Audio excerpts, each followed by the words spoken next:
for a 16. Moyo for St. George's at the back with the ball.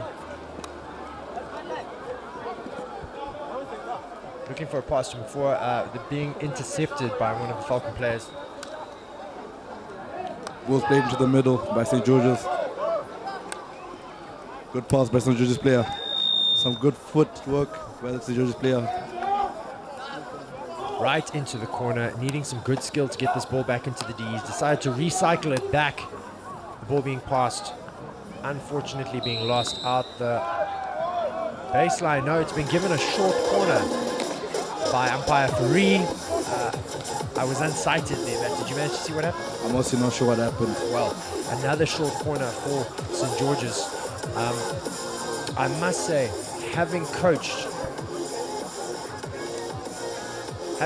and watched St. George's, these players over the years, I used to work there, these boys have improved massively over the course of this festival. I think their first or second game against St. John's, losing that 5-1 and being a bit all over the place. That shot hitting the post and has been swept out by goalkeeper Knox, is it? It looks like it is. That was very close to being the first goal in this game between St. George's and Falcon. That was very close. Very, very close. Chipera passes it out wide. Ball fed in, going out the back. Deflected by one of the Falcon sticks. It is a long corner to St. George's. The ball's with the St. George's captain, Simba. It is passed out to no one and it's gone out of bounds as a Falcon ball. Unforced error there by St. George's. Two Falcons benefit. They look to make a quick counter-attack. Ball's with Chitofu with some good sales of skill. Mandile Chitofu is on the ball.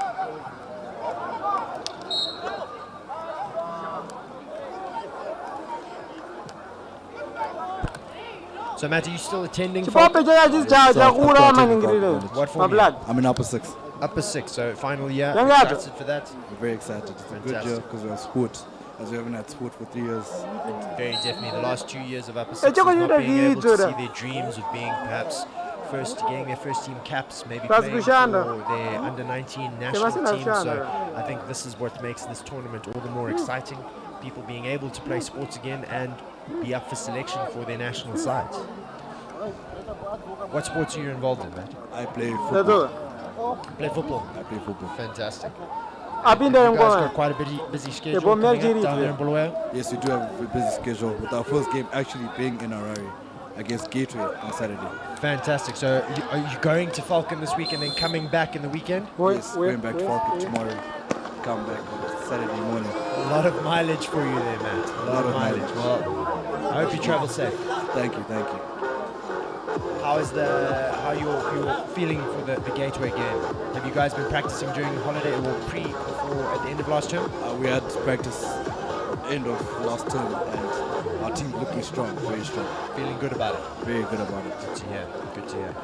We have a short corner awarded for Falcon. They could not convert 10 of these earlier against Peterhouse. A good injection, not so accurate, good speed. The shot goes across. It's been deflected in. We have the first goal of the game. Falcon will be very chuffed with that. Going 1-0 up. They went without converting 10 short corners in the last game against Peterhouse, so that will be a relief for them, and they take the lead in this game close to the end of the first quarter.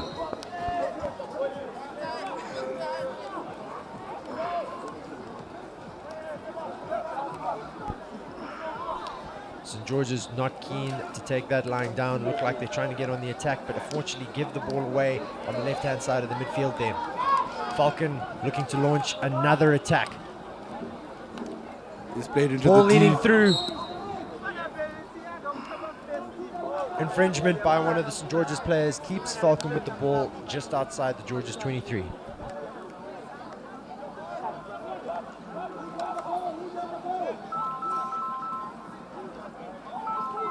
Ball's passed back by Falcon College to Matthew Rust.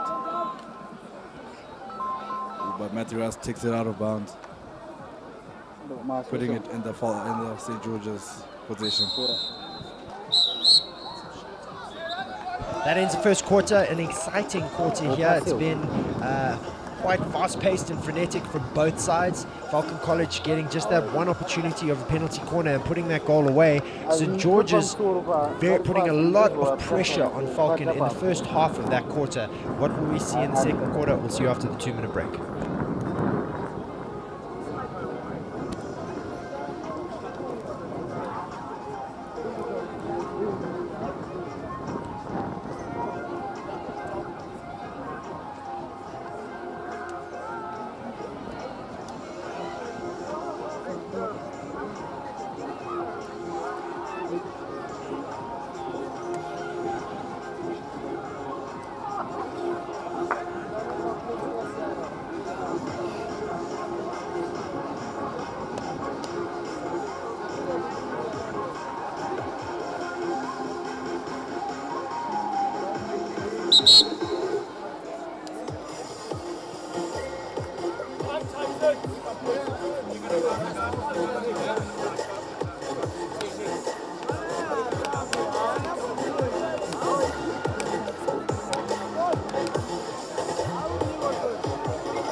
Back here for the second quarter of this St. John's AstroTurf Derby match between St. George's College and Falcon. If you're just joining us, Falcon just putting away a goal towards the end of that first quarter and leading the game 1-0. I'm joined here by Falcon boy Matthew.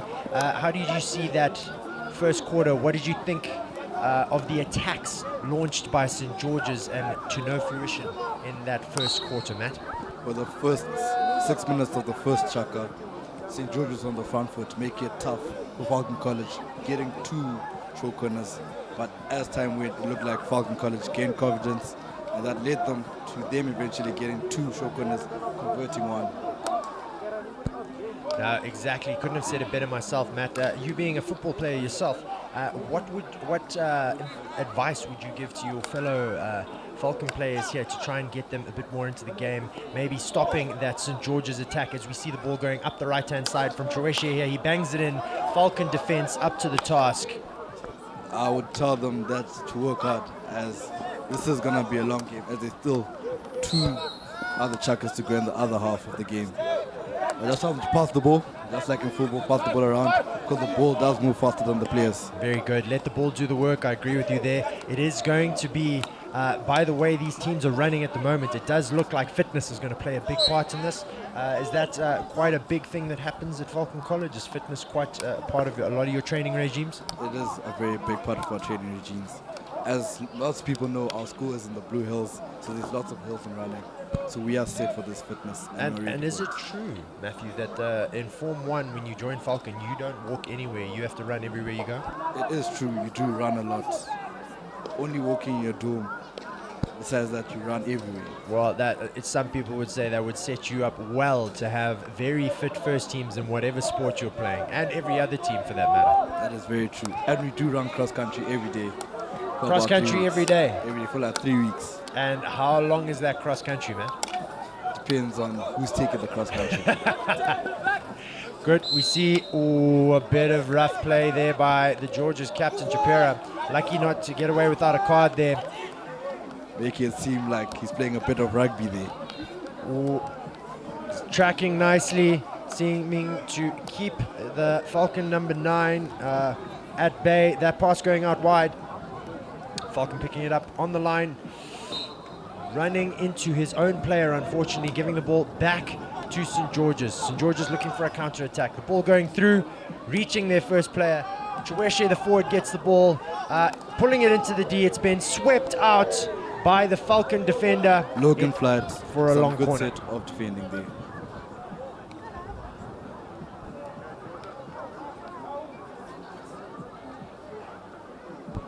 Aiden Waterfalls, I believe, was the centre-back who managed to save Falcon in that charge from Chaweshe there up front. But George's having another crack at attacking here. Some good defending by Dazibaya. When you knew up with the ball there, George is unfortunately losing it. Magaba leaves it for Nazibaya. Nazibaya with the ball. Plays it to Magaba, but it's intercepted by the St. Successfully George's down boy. the line. Unsuccessfully down the line. He's passed it to St. George's player, who's managed to pass it directly back to Falcon, launching a counter-attack.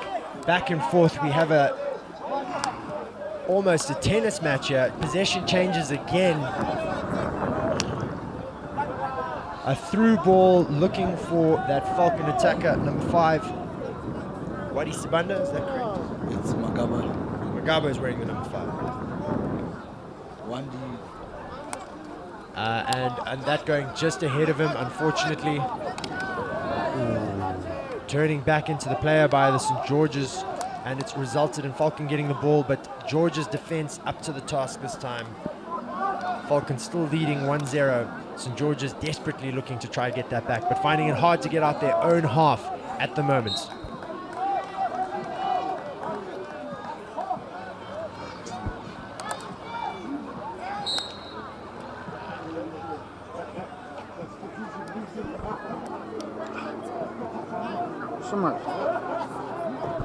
Falcons ball just outside the George's 23.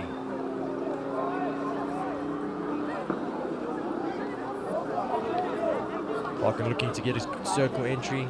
Good bit of skill, keeps the ball, but George's infringing just outside the D. The ball is with Matthew Rust. Rust trying to show a good bit of skill to get the ball into the D. 2 George's players there to try and counter that. Unfortunately, they pass it straight back to a Falcon player. Deflected. The ball is out. A bit of a collision there. Still Falcon's ball, playing advantage. That has come off one of the George's boys' legs. Falcon will have it outside the 23 again. They seem to be relentless with this pressure in the second quarter.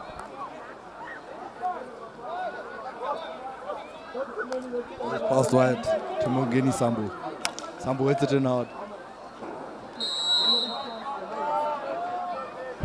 Unfortunate foot by the George's defender there, resulting in a short corner. Falcon having converted one of their 2 so far, they'll be looking to do the same again here and double that lead.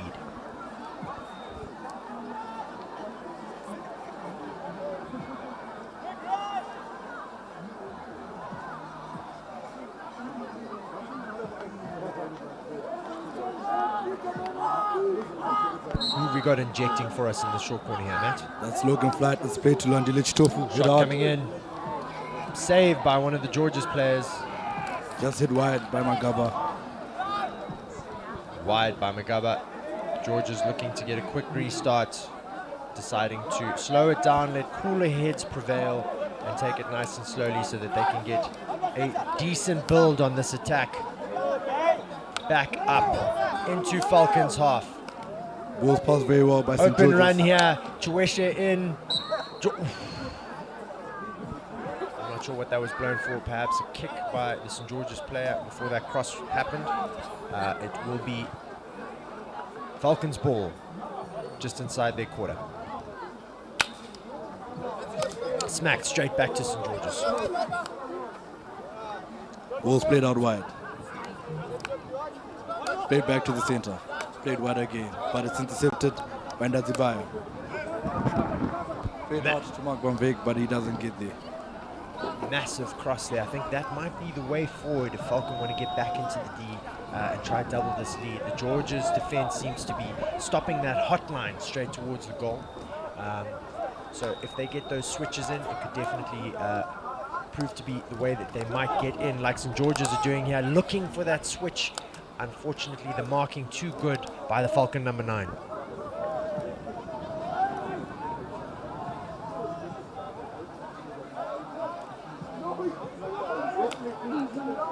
Ball's played into Lawrence, but doesn't get there. Ball's with Mgwendi Sambo.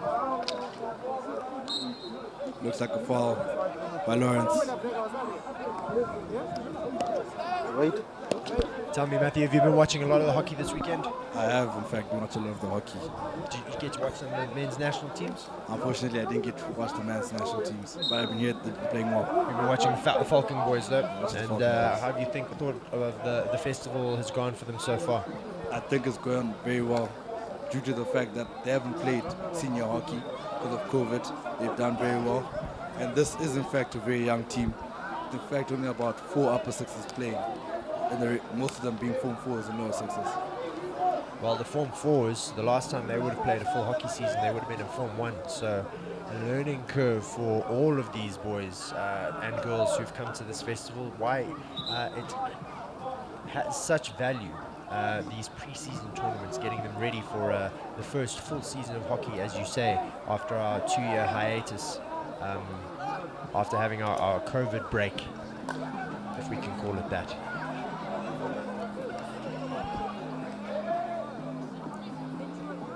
Did you manage to watch some of the rugby yesterday? I watched the rugby yesterday. I was down here commentating, unfortunately. And how did that game go? It was Falcons St. John's, yes? Yes, we could see that clearly St. John's had the preseason because Falcon College didn't have the preseason and had only played their second game of the season. Okay.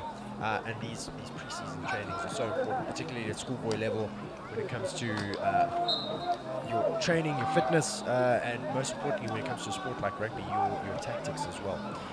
So I'm sure it'll be a learning curve for them. I'm sure during the season, if we come up head to head again, it'll be a big improvement. Some good skill there by Falcon getting it across. Oh, it's played the into shot the missed, unfortunately, by the centre forward. And Georges will be very happy to have that roll out on the sideline.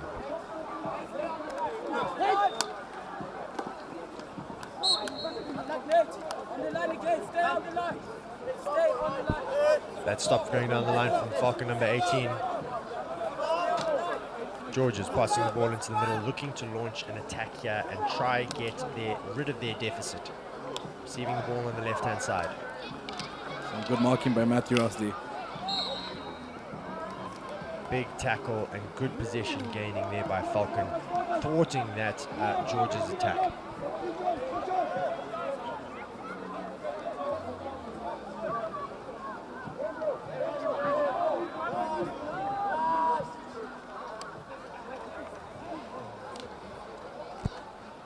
So Matthew, having been at Falcon, correct me if I'm wrong, you would have started before there was girls at Falcon.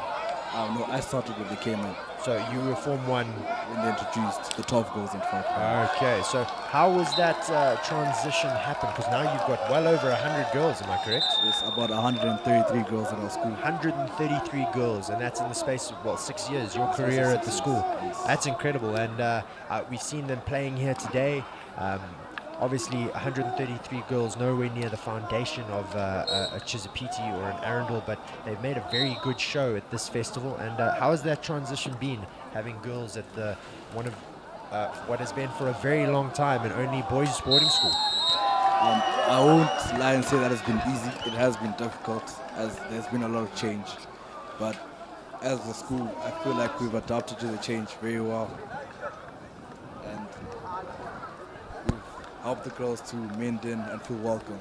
Fantastic, because it's quite a, how can we put this, disciplinary school. Discipline is a key to Falcon. And some might have said that introducing girls to that situation might have softened the discipline. Has that happened at all, or is it still very discipline centered? It has softened up the school quite a bit, but we have found ways and methods to still keep the discipline up and make Falcon known as a very well-managed school. Fantastic, that's good to hear. As we come to the end of this second quarter, Falcon having a short corner, taking a shot. The St. George's keeper up to the task there, though, keeping the ball out as it bounces over the top. Falcon leading this encounter 1-0. We will see you after the 5-minute break.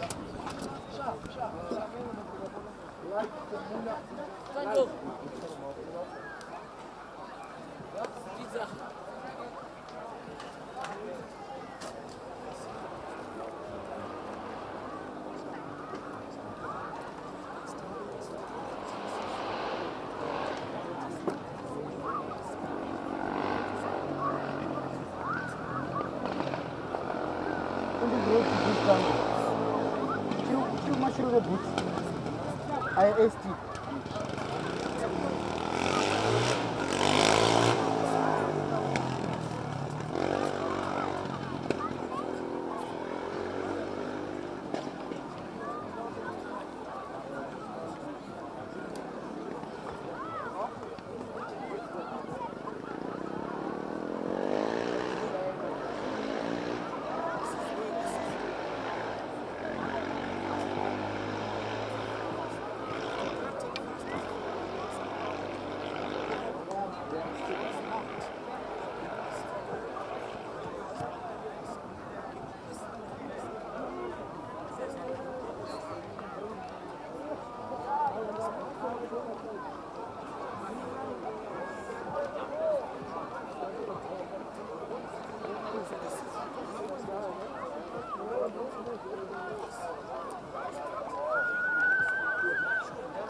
We are back to the second half of the Falcon College versus St. George's game. Falcon College are in the lead, 1-0, although I feel they should be up by more goals as they have had more short corners and have looked the better side than St. George's.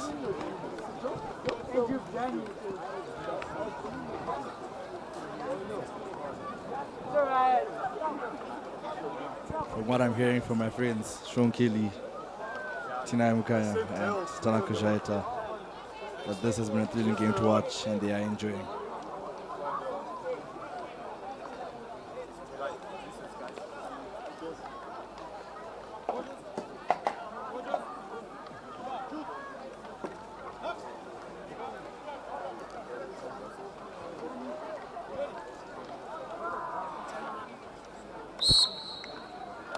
Right, welcome back for the second half of this clash between St. George's College and Falcon College. Falcon leading from a penalty corner goal in the first half. St. George's will be looking to rectify that in the second half here.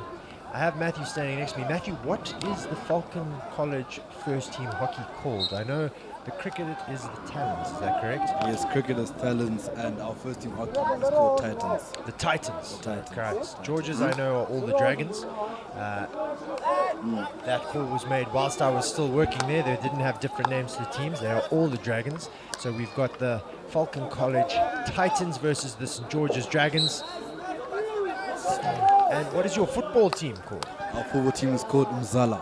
Mzala. Mzala. Okay, fantastic. And the rugby team is the Bulldogs. It's called the Mad Dogs. Mad Dogs. Mad Dogs. My apologies. No, the Bulldogs is It's Churchill. Churchill. Yes.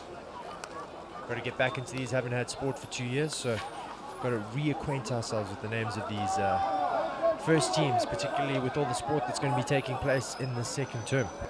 Yes, very true. As I've seen over the week, as we've had the St. George Derby, that most schools have been looking very promising. And this is indeed going to be a very good season of sport. It's encouraging to hear that, Matthew. And tell me, do the Falcon girls' first teams have names yet? Or is that still being still under construction. The first team hockey girls are called the Lanners. The Lanners, Yes. after the bird. After the bird, after the type of falcon. Yes, Yes. fantastic. And are there other first teams? Is there a netball team perhaps? Or There's a first team water polo team, first team water polo? but I'm honestly not sure what their name is. We won't hold that against you, Matthew. I'm sure we'll find out during the course of the term. Again, exciting that you have those girls and you have enough now to have these first teams. Very true. St. George is looking to go a bit too complicated there, throwing an overhead into the D, causing a bit of danger, giving the ball back to Falcon, just 9. outside their 23. That's Byers on the run. Fun fact, that's Byers actually was not at Falcon College in Form 1, so this is his first time playing for Falcon College. Fantastic. So where did he start out his schooling career?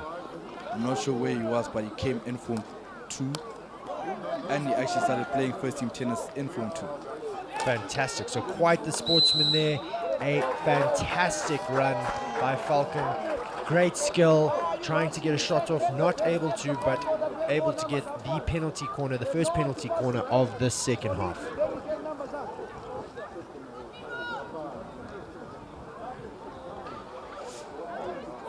Let's see if Falcon can extend their lead from this show corner.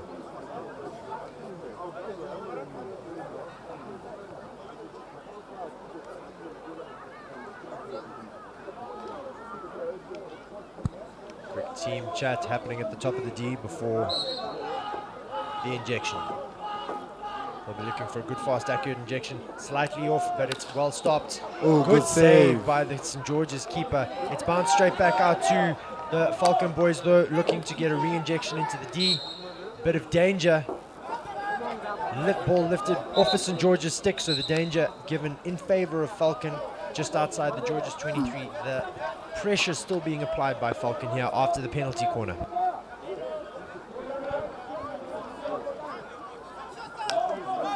The ball's played out to Matthew Rust.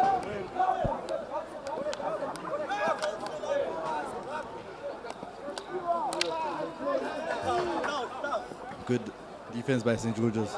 Good bit of competitiveness shown by Russ there. Tell me, Matthew, who's your first team hockey captain? Our first team hockey captain is actually our head boy in Gonish Unika.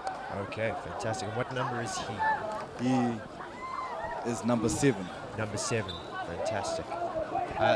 Being as long as I've known, Falcon have been teaching an age-old tradition that the first team hockey or first team rugby captain ends up becoming head boy of the school. Who was your head boy the previous 2 years? What sports were they involved with?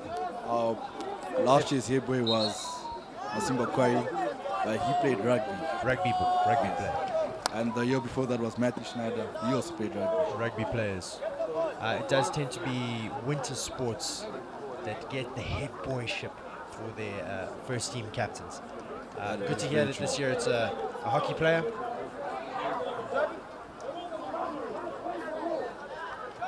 St. George is still under pressure in their half. An overhead been thrown. 5 meters, not given by Matthew Rust. Umpire Free wanting to have a word with him after he's questioned the call.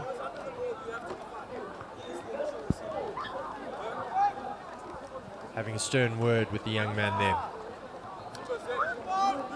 George is looking to belt this down the line. That ball going directly out. Unfortunately, Falcon getting the ball on the right-hand side of the field.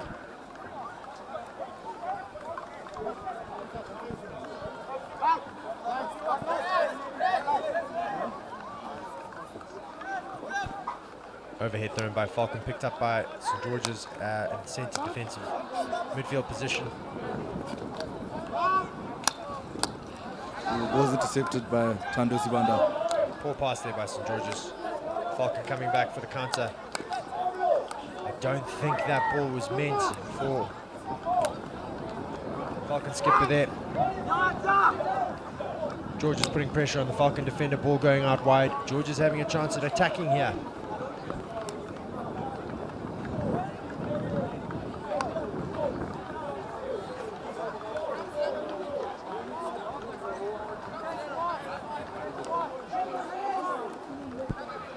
past halfway in this, the third quarter of this intense competition between St. George's and Falcon. Third-party obstruction seeming to be the call there by umpire Fourie. And the teams seem to be deadlocked, Matthew. It's Falcon have been putting a lot of pressure on George's, but no one really close to getting a good opportunity at goal. As we also saw with Peterhouse, they didn't have that finishing edge. Very much so, and it's so important in these games that you take those chances when they are presented, because as we saw against Peterhouse, they, I think, only had 2 or 3 chances and managed to put one away. That has come off the post and been cleared by the Falcon defense. George is looking to come back. Ooh, there's been a naughty there by one of the Falcon players. Green card for a bit of a rough tackle. He'll have 2 minutes in the sin bin.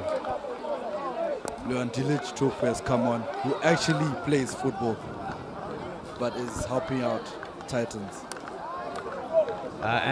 Is he in the football first team? He's in the football first team. Very talented young man as well. Reminds me of a very good Tarai Tugwete. I started teaching Tarai. He started as a George's boy before he made the move across to Falcon in Form 2. So I taught him cricket for a year or 2, but he was, as you say, very talented, both hockey and football player, well as cricket. And squash. And squash. I think Zimbabwe representative in all 4 sports, if I'm correct. Unbelievable talent.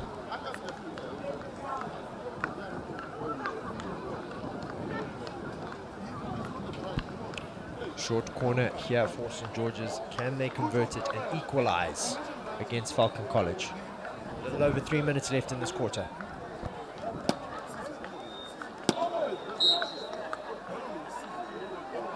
Injection looks good, but a bit slow. Ball's popped out, looking for the shot in. It's been lifted into the Falcon player.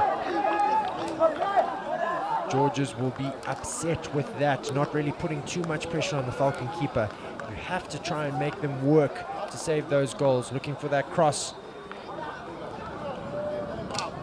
Bit of a collision. Ball adjudged to be Falcons just outside their defensive 16.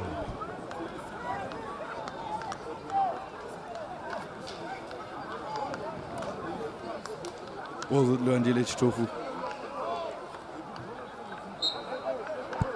Tofu, a very skillful player I saw in the previous game between Peterhouse and Falcon. Despite coming on the losing end of that game, he managed to get a good, at least 80% of the penalty corners that were awarded to Falcon College. Very dangerous player, and St. George's will be looking to mark him out the game, I'm sure. Yeah, he's even the same when it comes to football. Very skillful player. Good to hear, good to hear.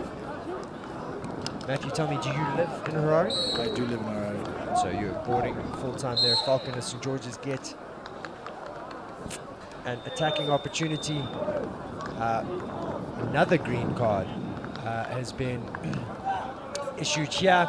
If I'm not mistaken, that is the same gentleman who got the green card earlier. That's very true. So that is his second green card in hockey, as we were explaining earlier.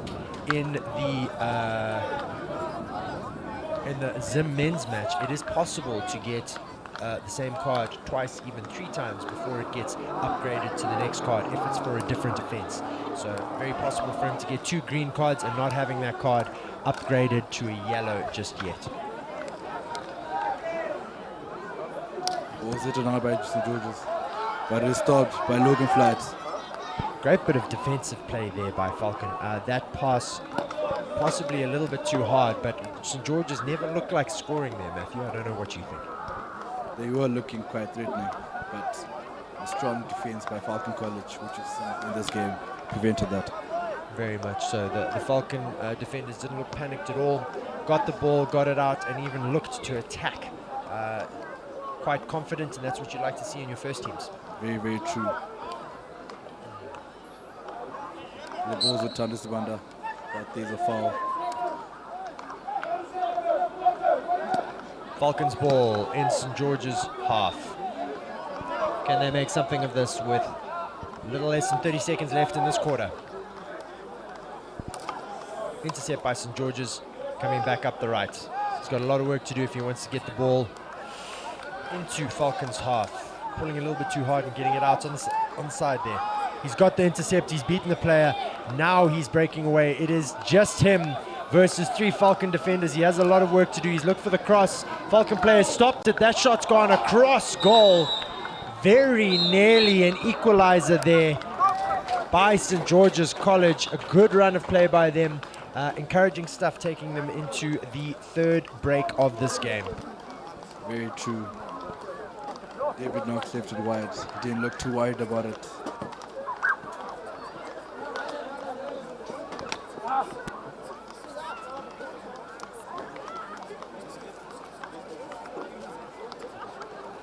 We have a 2-minute break here. We'll be back in a little bit with the last quarter of this match between Falcon and St. George's College.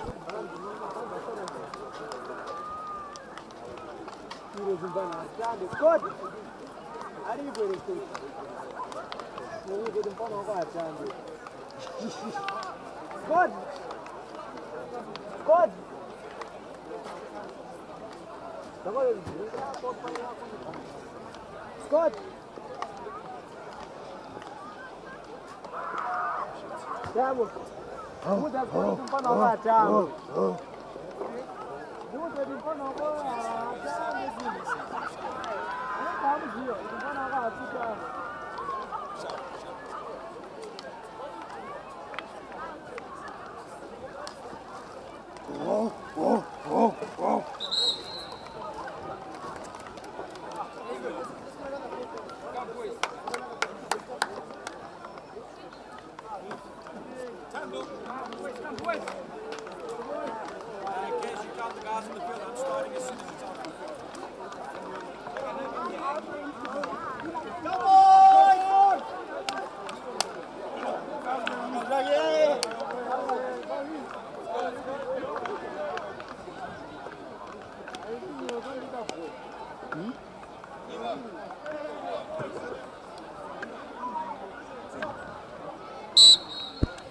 Back for the 4th and final quarter of this clash between St. George's College Dragons and the Falcon College Titans. Falcon throwing the ball into St. George's territory, looking to get that attack going nice and early in the quarter. St. George's defenders up to the task though, now looking to mount an attack of their own. Good dribbling by Lawrence, but it's intercepted. Well stopped by Falcon College.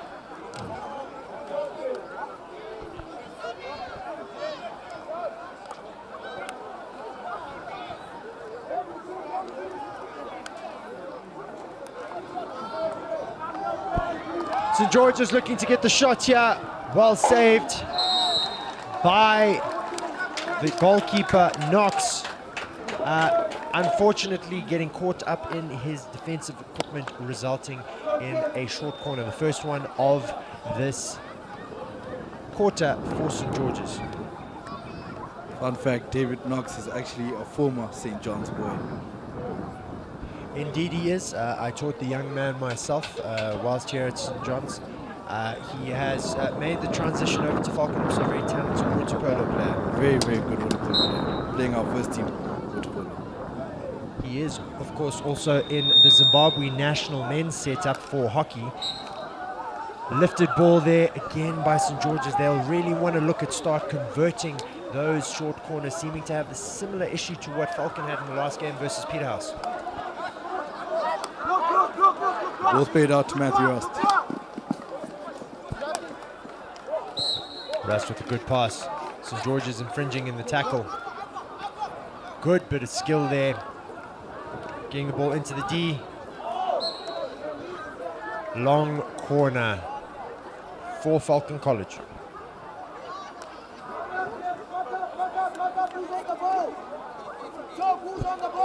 Rust will be taking it. It's wide open in front of him. He can run in if he wants to, but he chooses to drop it back and recycle. Unfortunately missed. It is now the St. George's player. Well defended there at the back. Number 12, Logan Flight. Is that correct, Matt? That is very true. Brilliant piece of defending. He stopped the one-on-one, but now George's with the ball again. One pass. player with the ball. He's got the short corner. Can he get the shot?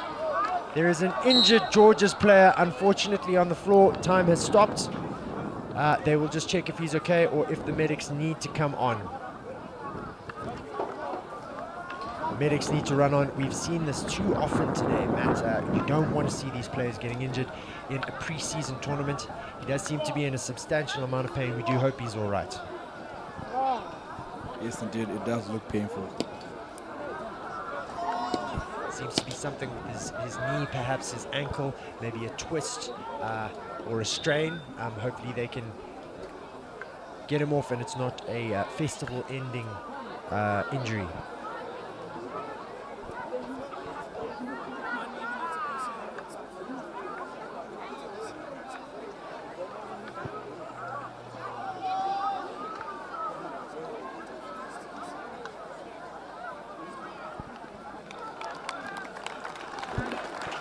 Young man being clapped off. We can see his knee has already been strapped, so that's obviously the cause of consternation there where the pain's been caused. He doesn't seem to have too much issue walking off, so hopefully not too serious an injury. Yes, he does look like he'll be fine.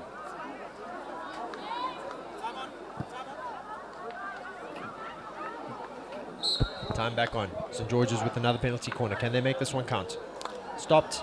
Hit outside, belted in, brilliantly stopped by the Falcon defender on the goal line. That possible infringement there, not seen by the blowing umpire. The advantage was played. St. George's had another shot at goal unsuccessfully, and now it is given as a Falcon 16-yard hit out. A bit more dangerous for Falcon College there. St. George's actually getting some shots off, but a brilliant save by, I think that was Logan Flight on the line there, was that correct? Logan Flight again. Absolutely fantastic stuff to see. Is Logan a cricketer perchance? He is wicketkeeper actually. Wicketkeeper, well that was a great cover drive he played there to stop that ball going into the goals. With some fast reflexes. Very much so.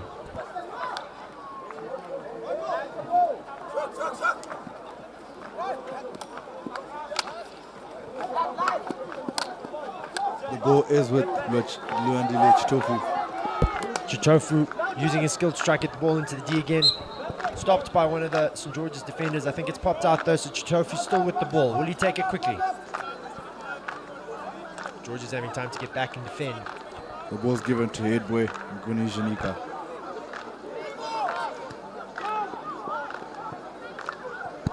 Rust making a run, not getting the ball. Ball's with Nguni Janika. Captain running in with the ball, trying to get an infringement. George is up to the task. Chitofu with the ball again, through the legs. Oof. Unfortunate miss there by Moyo, ball out to the side. Still Falcons ball in George's quarter. That was some good sets of skill by our head boy, Nguni Janika. Reminds me of the 2018 hockey captain, Tatenda Kayangarara, who currently plays for the Zimbabweans. A fantastic hockey player. I've been on the losing end of many teams I've coached, where Tatenda's put a few goals past us, and extremely talented, very rightful entry into the Zimbabwe national team, and as we saw today, extremely skillful. Very, very skillful. In my eyes, probably the best hockey player to have come through Falcon College. Playing since Form 2, actually. No argument from me there, Matthew. No argument from me. Long corner for Falcons, still putting the pressure on St. George's College here, and still no look at a goal from either team since that first goal from Falcon College in the first quarter.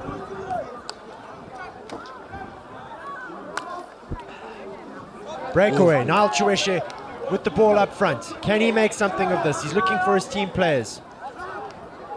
Falcon player keeping his head down.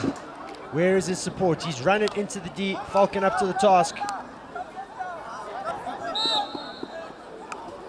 Whistle coming, going Falcon's way.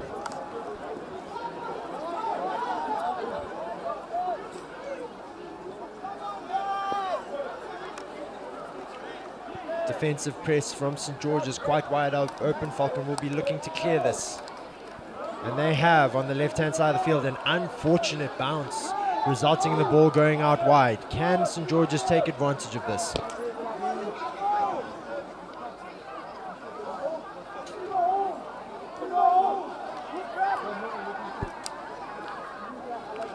Quick run through there by one of the George's players, losing it to the Falcon defender. Intercepted again. Passed round. Looking for that 1-2. Falcon looking for the tackle, not happening. That hit coming in. St. George's getting it just outside the D. Some hard contact there from both sides. Some good tackles being made. Ball's gone out. St. George's player taking it quickly. Lawrence Marinzi on the ball. Looking to get the ball in. Falcon boys keeping his head down. Looking to get a short corner. They have got the PC. One of the Falcon defenders hitting that out intentionally. And as we know, not allowed in hockey. That will be penalized, and they will be looking. St. George's a little over 3.5 minutes to go to try and equalize this match. For the first time this game, Falcon College defense looked to lack a bit of composure there. There was a bit of panic there, Matthew, wasn't there? They've been, as you said, cool, calm and collected the entire game. I think they were a bit worried that open St. George's player on the other side of the field might get the ball and have a free shot. Ball comes out. Gone across the goal, looking for the deflection. It's been stopped by David Knox. And pushed out by one of the other Falcon defenders. It's resulted in a long corner for St. George's. Danger not over yet for Falcon.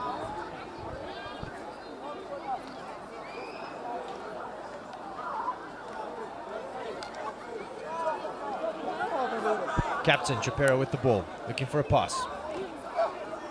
Georges. Gone to the baseline, looking to get that ball into the D. Falcon clearing it out. Still St. George's ball from the white line.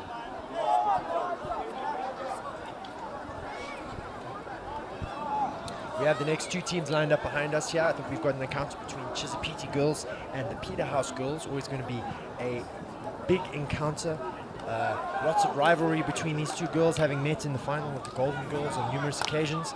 So I think we're in for a cracker after this game. As we see the ball go across goal, shot coming again, Knocks up to the task, saving it, trying to get it back in. Can Falcon clear this without infringement? St. George's have got the foot. Falcon hands go up. Very chuffed with that defense. It's gone out to Rust. He's done very well to try and stop that. It's gone out on the side. Georges with another attack. Marinzi making the run. He's tapped it in.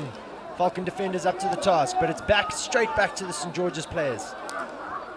1-2. Bashing it in, looking for a deflection. Falcon up to the task again. Once again clearing it. St. George's coming back. Unfortunately not being able to keep that ball to the St. George's player there from Okwaji. Smacked straight downfield. This is dangerous for St. George's. There is a short corner. Will there be a shot? A PC.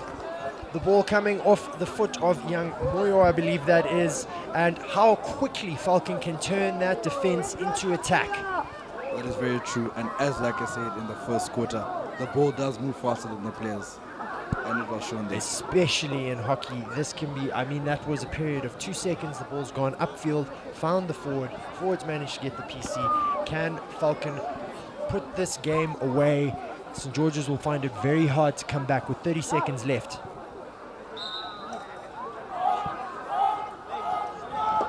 Pushed out Good pull out, good injection.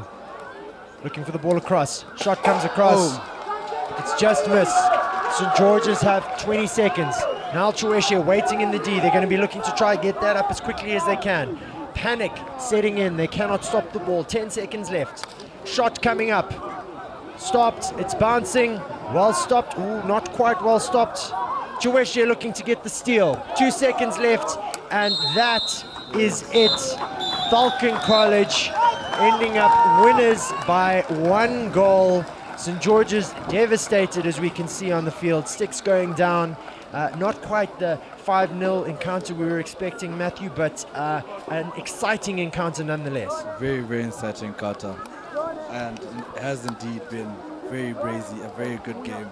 And I'm looking forward to meeting St. George's versus Falcon College first team game in the near future. Very much so. I must say, from watching this whole festival through, Matthew, is St. George's have come on leaps and bounds since the beginning of this tournament. I've only seen the 2 Falcon College games, this being the third one, and they seem to have improved slightly as well, but St. George's at the beginning of this tournament looked like they had no pre-season, no training, to come here and come away with a loss, but a 1-0 loss I think is a very big improvement from them since the beginning of this festival. That is true. I did watch the St. John's versus St. George's game where they did lose 5-1. And from that, I've seen huge improvements. And I hope they do have a good season. Very And true. I Very wish true. them If they're very good progressing luck. at this rate over 3 days, they can only get better as they're progressing through the season. And 2 completely different teams. They look much more confident, much more urgent in this game, and I think well played by both teams. Very, very true. Shout out to my boy. Vamos de the saddle. So I give you arrow. And it's been what? It's been breeze.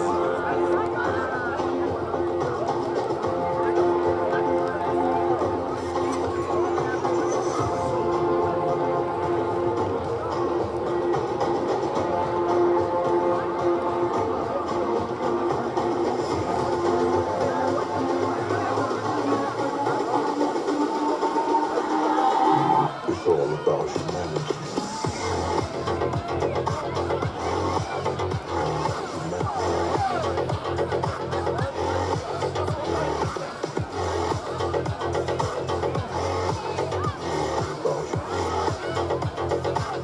It's all about humanity. It's all about humanity. It's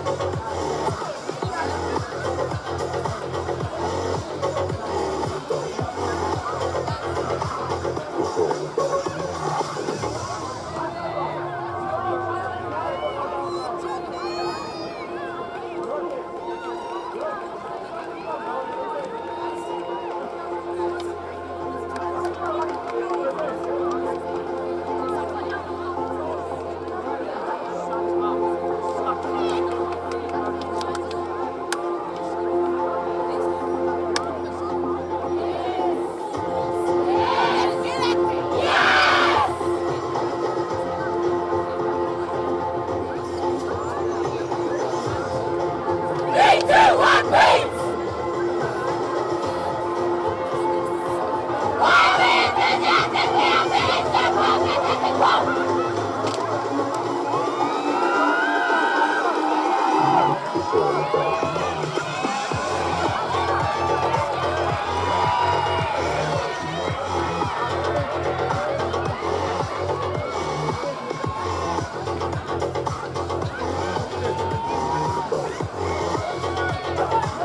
It's all about humanity.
Welcome back to the St. John's AstroTurf, where we have a Derby Day fixture between 2 titans of the sport here in schoolgirl hockey, Chisipiti and Peterhouse girls.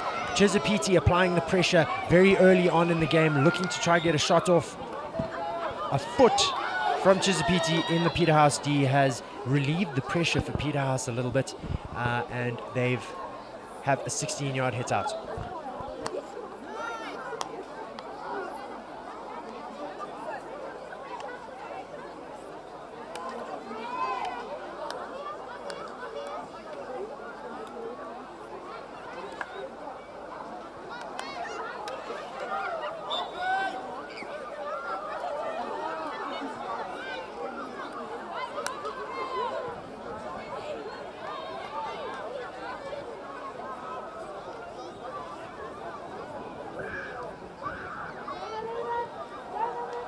Bit of a wild pass there from the midfield, and Chisapiti giving the ball back to Peterhouse girls.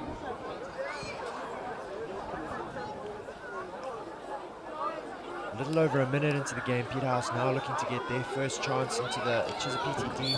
Bit of a collision there, resulting in Peterhouse keeping the ball, looking to run it up the right-hand side. They do have players in the D. Will this be able to get crossed in? It seems like the ball is run out the side. Chisapiti taking it, looking for an overhead. Peterhouse up to the task though. That throw causing the ball to be in a dangerous position, and that making Chizzy too close to the ball, so it resulting in Peterhouse still getting the ball. This a very high intensity game, just as we start off in the first 2 minutes here.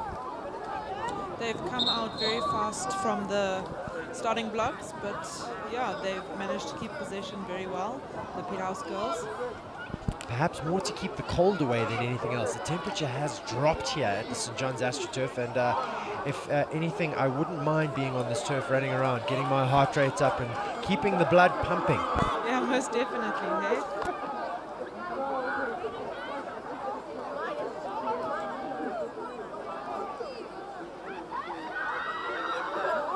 Chizzy dropping the ball back, looking to try and clear it. Unsuccessfully, the ball being intercepted by Peterhouse. They're putting their own version of pressure onto Chisapiti here now. Chizzy defense up to the task. That being cleared very nicely. Peterhouse getting the ball, but the pressure off Chisapiti for the time being. Again, we're looking at those long passes that are just not getting to that player that they're meant to be. Very much so. I think these preseason games hopefully sending the message to these boys and girls that even when you are under pressure in the D, when you clear it out, you have to try and find one of your own players, otherwise that ball is going to be coming straight back in at you. Tough switch here by the Peterhouse girls, looking for a player on the left, but the pass being inaccurate, giving Chisapiti an attacking opportunity here.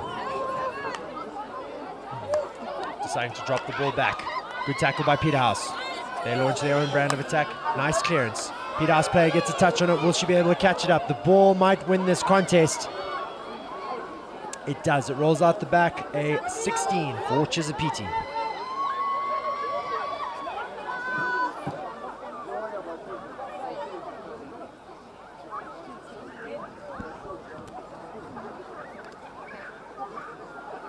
Chisapiti looking for a pass, the defender there, but no one really helping her. We were having a discussion earlier about how it's so important to run not only when you've got the ball, but also off the ball to give options to the player who has the ball. Otherwise, it's just left them stranded. Most definitely. Try get into space, try get those opportunities for that ball to come through. It's something so hard to get these schoolboys and girls to understand, that sometimes you will run and not get the ball. And they do get a bit impatient sometimes, making that run, not getting the ball, and thinking that they're not involved in the game. But every run in hockey might draw a defender, might create another gap, and even though you didn't receive the ball, you might have opened the gap for somebody else to receive the ball. Massive crack there by the Peterhouse centre back, and the ball's gone out the side for Peterhouse to take.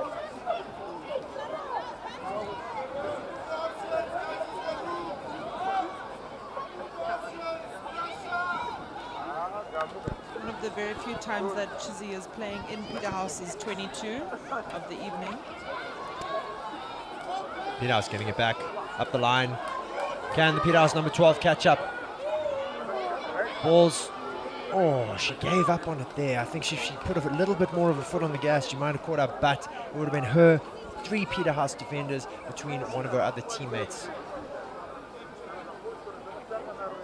This is where we're seeing that Peterhouse is quite slow on the attack coming up to support the players and get that opportunity to get into the D and shoot. Very much so. We saw in the match we were commentating on earlier, the Lamagandi girls, lots of pace in their attack. They couldn't quite get around the Chisapiti defense, but they did have masses of pace in their team. So Peterhouse struggling a bit in that department. They're going to have to look to pass the ball maybe around the Chisapiti defense if they want to get a short corner or perhaps a shot on goal.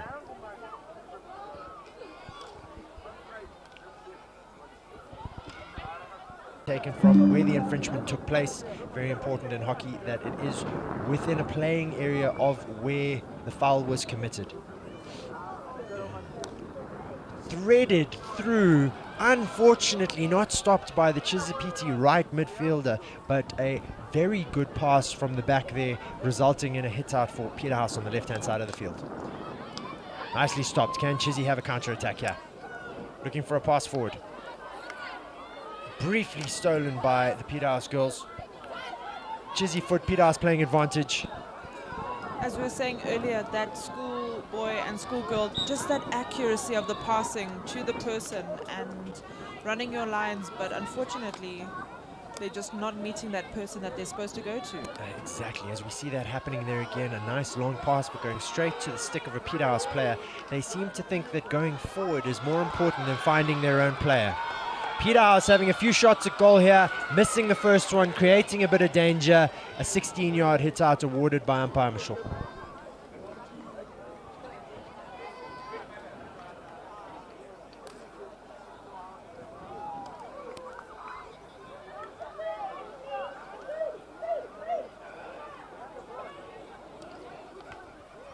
Both coaches very animated in this game here, clearly wanting to come out on top. This quite a big clash in terms of schoolgirl hockey. Both these teams will most likely meet in the Golden Girls tournament at the end of the year, possibly in the final, both being hockey powerhouses themselves, and this could be a precursor for how this will go during the season. Definitely the top 2 choices of the ladies hockey, and yeah, we'll see how these 2 schools do together.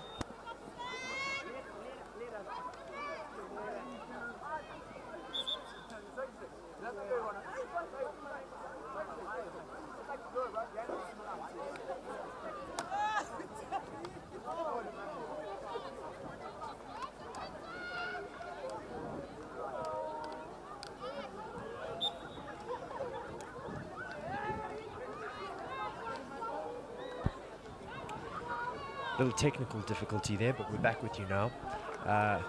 Chisapiti just outside the Peterhouse girls 23, looking to try get perhaps a bit of an attacking go into the D, short corner, maybe even a shot.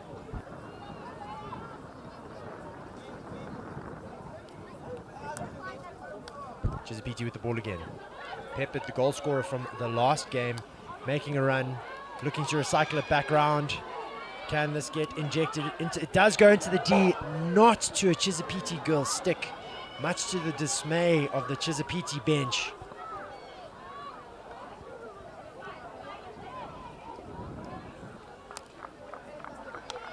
Peterhouse girls trying to find an outlet. Found in their number 5 in the midfield. A good 1-2, but stolen by the Chisapiti number 3. Little bit of skill. She's missed the ball. She's gotten the foot. She's looking for the pass back. Good pressure by Chisapiti D and attack. Peppered with the ball. It's going far post. There's a deflection. And that has been awarded as a goal against the run of play. Peterhouse been going in again and again. Chisapiti getting one opportunity in the D, and they've managed to deflect that through the keeper, the keeper's legs, and they go 1-0 up.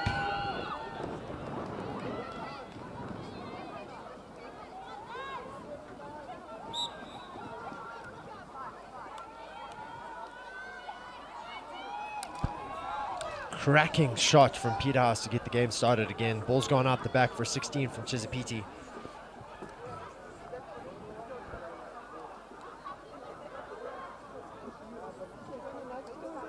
Bench still very animated from the side. I'm not sure if that's to keep the blood flowing, like we wish we could be doing here on the sideline. Keeping nice and warm and encouraging the players.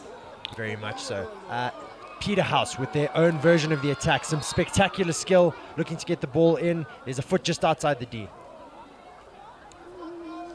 A lot of Chisapiti's players back in defense here. That ends the quarter. Chisapiti coming out on top of that first quarter, 1-0 with that goal. Just 2 minutes from the end of the quarter, that deflection going in. Can they keep this lead as they did in the last game versus Lamagandi Girls? We'll be back in a few minutes.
Back here for kickoff. Second quarter of this encounter between Chisapiti and Peterhouse Girls. Chisapiti coming into this with a little bit of an advantage, having scored a goal towards the end of the first quarter. Peterhouse looking to come back, cracking that one up the middle, which will leave Chisapiti with a sideline ball just inside their own 23.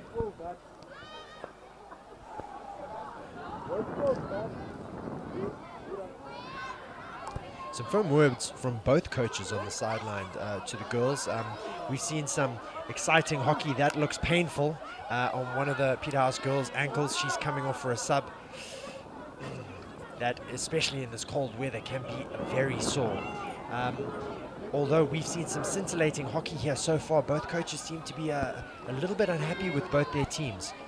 Yeah, I think that just to run the ball a bit quicker, you know, find their target that they're going for.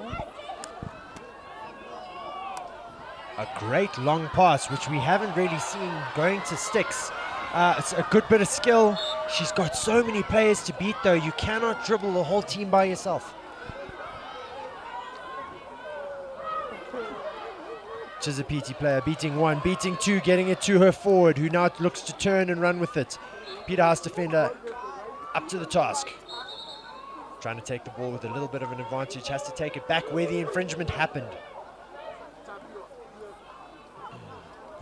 Again, we go back to that all-round player mentality where you should include your playmates and make that pass if you get that opportunity. Exactly, it is a team sport. Very rarely in hockey will you see one player being able to take the game away from an entire team. You can have a very talented individual on the team, but you still need the other 10 players to be able to get the ball to them. Bit of illegal marking there by one of the Chisapiti players. Her being warned, no pushing allowed in this game. Trying to catch up with her own feet there, the Peterhouse girls player. Another harsh whistle by umpire Mashoko. Peterhouse wide open in the midfield. A good pass coming to Peterhouse, number 17. She doesn't trap it successfully. Leads to Chisapiti making a run up. A good cut. Well, nice back pass. Some very good skill by the Chisapiti girls here, really finding their stride in this game.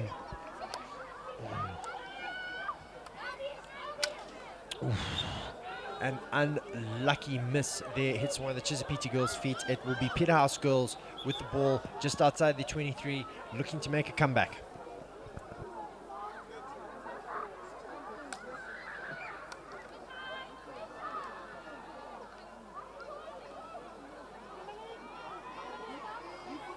Long bit of running here by the Peterhouse girl. It seems to have worked.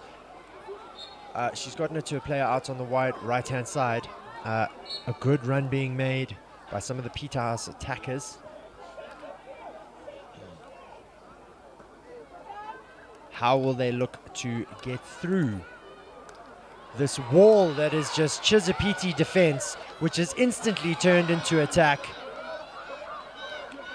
A good turn. She looks for her players in the midfield. No support. All the players are hiding behind Peterhouse defenders. She manages to find someone in the midfield, looking for that entrance into the D, looking for a short corner. The short corner given, and Chisapiti will be looking to double their lead. What a great run that was, but she just had no support to get that ball into the D for that goal. As we've seen so far in this festival, short corners quite hard to convert. So those field goal shots proving to be all the more important than actually getting a short corner.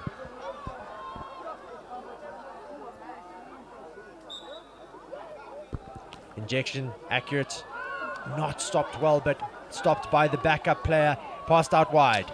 Peterhouse defenders up to the task. Has hit the ball out the sideline. It will be carried on played. Peterhouse now on the attack in Chisapiti's half. Harsh whistle by umpire Mashoko for some stick tackles there. The infringement happening just outside the 23. This break and play giving Chisapiti a chance to drop that defensive wall that they have done so well.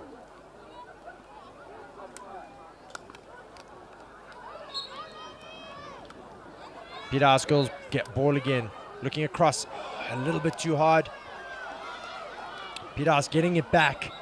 Well done by that Peterhouse girl, putting it onto the foot of the Chisapiti player, but they have lost a bit of the advantage that they had in that counter-attack.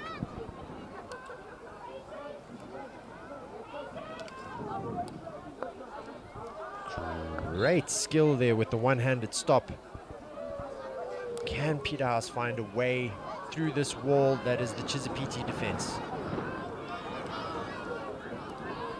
This might be the option. Looking across. No nonsense stuff from the Chisapiti defense. I believe the ball has been hit out the back intentionally, and that results in a penalty corner for the Peterhouse girls. Can they bring it back to level footing?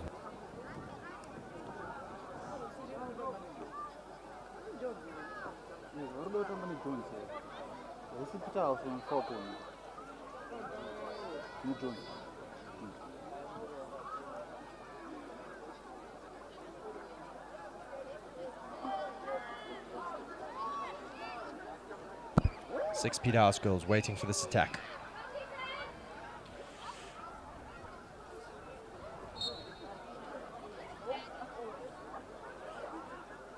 Injection, good ball speed, good trap. Looking for the shot. Missed by the Peterhouse attacker. A quick clearance by the Chisapiti defenders gives them a bit of a reprieve from the pressure that they were under. I think the Peterhouse girls will be a bit disappointed in that effort there. Yeah, I think just that pressure to try and equalize that score for them, just a bit overwhelming in that D, and she just missed that ball completely. Exactly. Scoreboard pressure can be something that we don't consider a lot of, because it doesn't seem like something that is physical, that can be touched, but it is something that does play on the mind of the young players.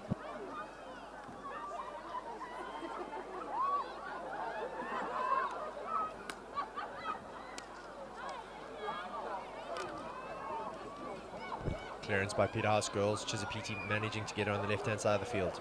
A good turn, looking for some support. Managed to push it through. Ooh. Not a judge's stick tackle there by umpire Johnny. Ball's gone in. Oh my word. It's gone just outside the D. It has been awarded for that tackle that we were talking about earlier. He was playing advantage. Excitement from the Chisipiti bench, thinking they'd had a penalty corner awarded. Ball being passed back for the recycle.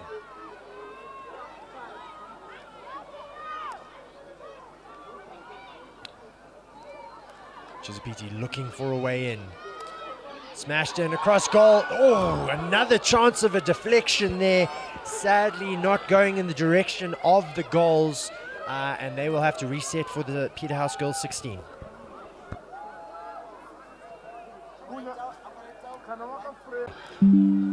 Opportunities like that don't come often, and they need to make sure they put them away. Particularly against an outfit like Peterhouse Girls, who can turn it into an attack this quickly. That being a cracking shot by the Peterhouse number 9 going into the foot of one of the Chisipiti girls. That could not have been pleasant. Particularly in this weather, I would say the temperatures drop down to a brisk negative 42. At least that's what it feels like. Am I exaggerating a little bit there? Just a little bit there. Very cold by Zimbabwean standards.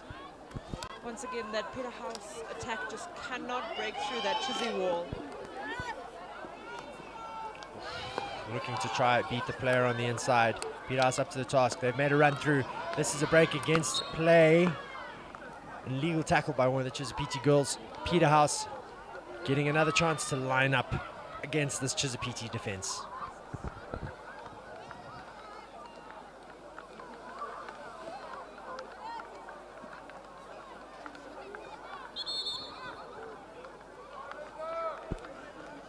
Peterhouse being told to take the ball where the infringement happened. Just inside the Chisipiti half. Pass going back. Chizzy immediately putting the pressure back onto Peterhouse. And although they were in Chisipiti's half, they've been pushed all the way back into their own half. And Chisipiti have managed to get the ball back here.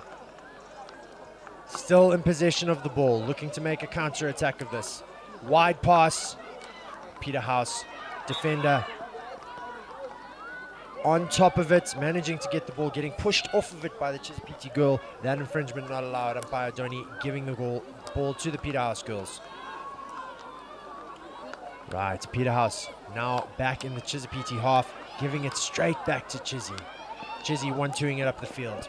A lot of space here for the Chisipiti number 3. She's made a brilliant pass to the number 6. And the Peterhouse girls defender, last ditch effort coming in, smacking that out the side. Peterhouse definitely under a lot of pressure here.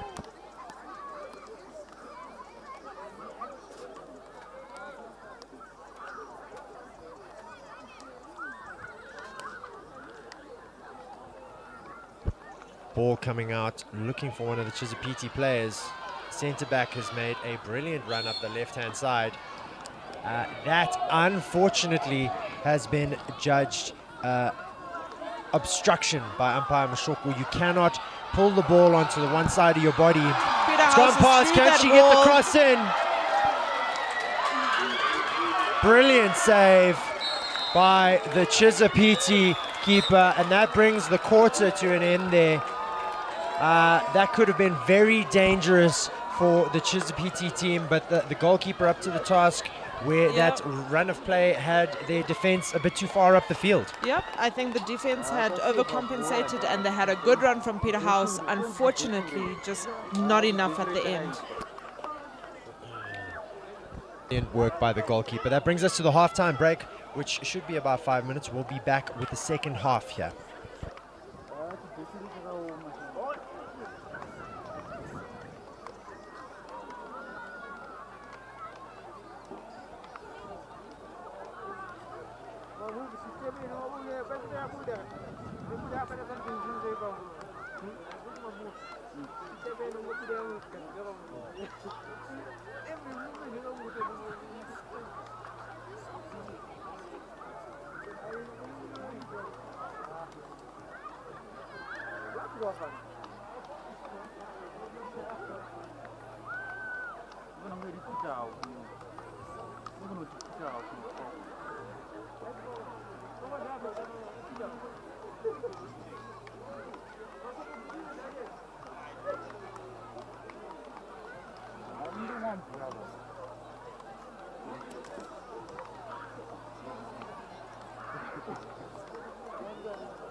Welcome back to St. John's at the AstroTurf, and it's Chizzy against Peterhouse, and Chizzy is up 1. We are in our third quarter now.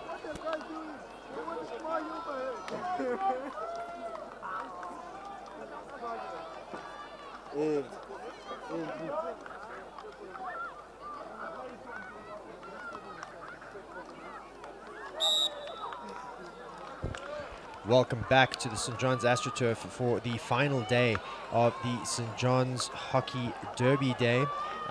We have in front of us the clash between Peterhouse girls and Chisapiti girls.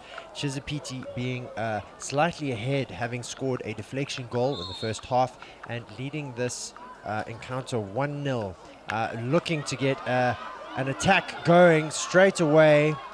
Peterhouse defense managing to tap that out and keep the ball in play and crack it upfield, resulting in them having their own attack, but nope, Chisapiti not letting that through. Chisapiti will want to be a bit tougher on their defense, even though it is one of the best we've seen in the competition. They nearly let one in at the end of the second quarter there. Peterhouse having an attack up the right-hand side.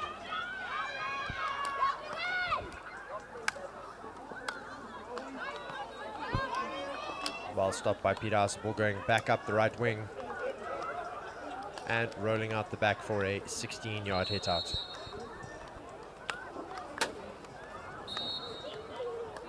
Times have been stopped by umpire Mashoko.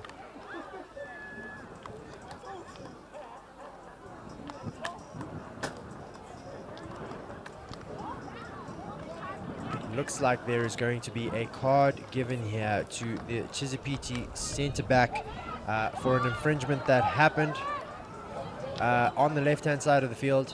Possibly a bit of a harsh tackle there. Peterhouse hopefully going to try and take advantage of this player deficit that Chizipiti have. Chizipiti on the attack though, not seeming to notice that they are a player down. A massive crack from the Peterhouse sweeper.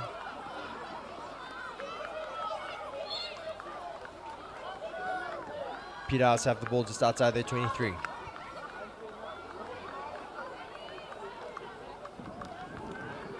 Hard pass, unable to keep that in play. Chizipiti coming back on the attack.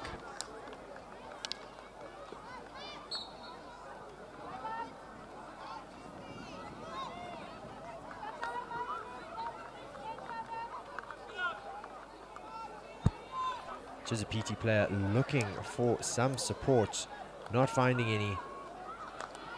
That ball being lifted off the Chizipiti girls' foot. Peterhouse girls' foot. A brilliant run there, resulting in the ball coming out.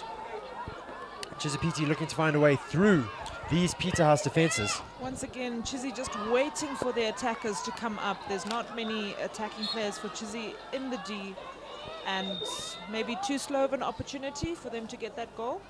I think so. As we mentioned earlier, that running off the ball is so important, and if you wait for somebody else to do it, it makes the game very boring as a team sport. So yeah, the Chizipiti perhaps, we know they have very strong defense, but perhaps need to be a bit more ruthless in attack.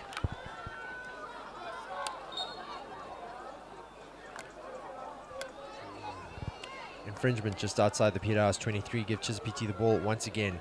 Once again, the players are stationary just outside the D, making it very easy for the Peterhouse girls to pick them up and mark them. Ball making it into the D. Backing into the player is not allowed in hockey, and that has resulted in a Peterhouse 16-yard hit out. Wind picking up here, making it even colder than the negative 42 degrees I mentioned earlier. Chizipiti having a chance at the top of the D. Peterhouse keeping cool head, the Peterhouse number 9, and managing to get that ball out, but Peterhouse passing it straight back to Chizipiti. There's someone in the D looking for the shots, and that has gone wide of the goals. A bit too ambitious there from the Chizipiti girl, looking to get that deflection in this time. Still a decent crowd here despite the almost snow-like weather that we're having.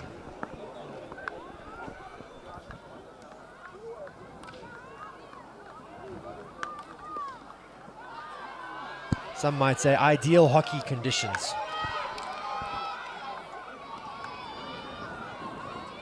Lots of running happening in this game. I'm sure both players on either side of the pitch are happy to have that natural radiator that seems to be keeping everybody cool, including them at the moment. That ball getting smashed down the left-hand side by the Chizipiti player, who's just rejoined the field after getting a green card, giving Peterhouse yet another 16. Peterhouse under pressure again.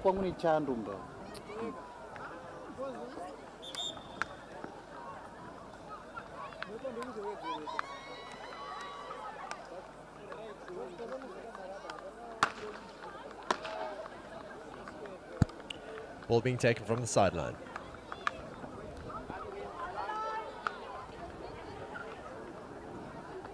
Peterhouse looking for an outlet.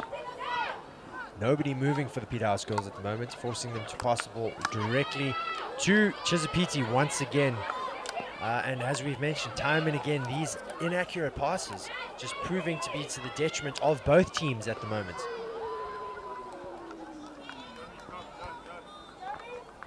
This deadlock carrying on halfway into the third quarter. Since that first goal was scored, we could have a similar situation to the Lamagandi Chizipiti game we saw earlier, where that single deflection goal by Chizipiti proved to be the winner in the game. Bit of argy-bargy in the middle there. Umpire says it's okay to carry on. Are we finally going to be able to see Peterhouse breaking through that wall of defense from Chizzy? doesn't seem like it. This is going to be the time.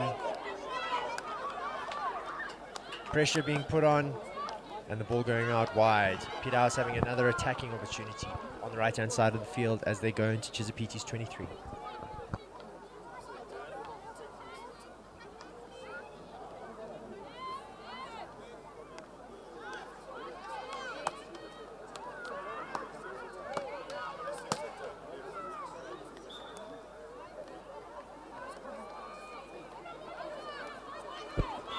Peterhouse girls still in Chisapiti's 23. Whistle being blown to make sure that the foul is taken exactly where the infringement took place. Chisapiti pressing in. This is where we're going to see those accurate passes coming into play if they decide to use them for that opportunity to score and equalize. Exactly. Pressure still on Chisapiti here. Peterhouse looking to crack it in. Been stopped by Chisapiti. Cleared back into the Peterhouse attackers, but stolen from Chisapiti. Number 14 with the ball. She has a forward up in front of her. Can she get her the ball? No, a foot. Chisapiti still on the attack. They've lost a bit of that impetus. A pass out wide. Back across. Seeing a lot faster attack from Chizzy now. I believe that is the way they scored their first goal. It might be the way they are looking to keep a success going.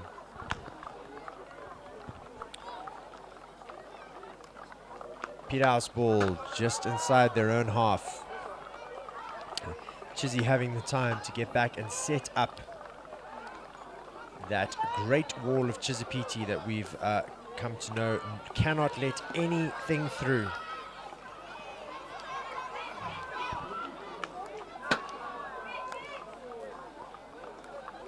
Chisapiti with the attack. slow with Lifted that ball. attack coming It was up. off a Peterhouse stick, but the Peterhouse players dealt with it well. It's been stopped. Unfortunately, not picked up in the D by the Chisapiti attacker. It will be a Peterhouse hit out.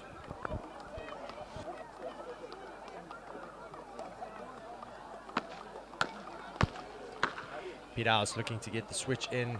A bit of a miscommunication there, and that ball rolling out the side will give Chisapiti another chance to come for a quick counter.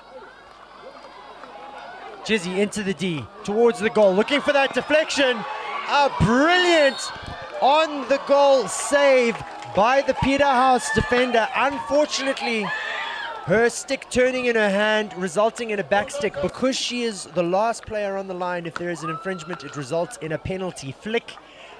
Her initial brilliant save turning into a bit of despair for the Peterhouse girls as Chisapiti have the chance to double this lead. Unfortunately, there was quite a scramble in the Peterhouse D, but we'll see now with our penalty shoot. Very unfortunate that the Peterhouse girls' stick came out of her hand, otherwise that would have been a brilliant goal line save.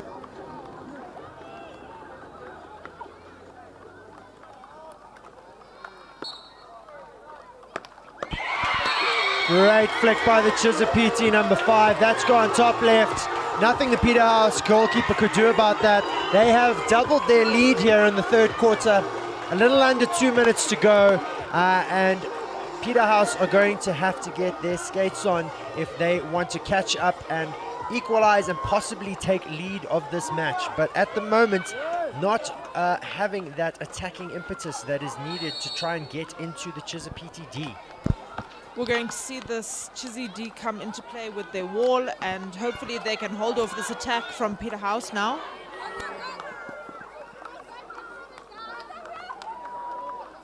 Bit more intensity from Peterhouse, but I think there might need to be a change of strategy if they want to look at getting these goals in. Threaded through the Peterhouse press. Missed trap. Gets the ball back in the favor of Peterhouse. We have behind us the boys' schools warming up for the final fixture of this festival. The hosts, St. John's College, will be coming up against the Peterhouse boys. Both have proven to be possibly some of the strongest teams here. I think it'll probably be one of the more exciting encounters apart from the international games that we've been watching so far this weekend. I definitely think they will be feeling that minus 40-degree weather that we were talking about tonight.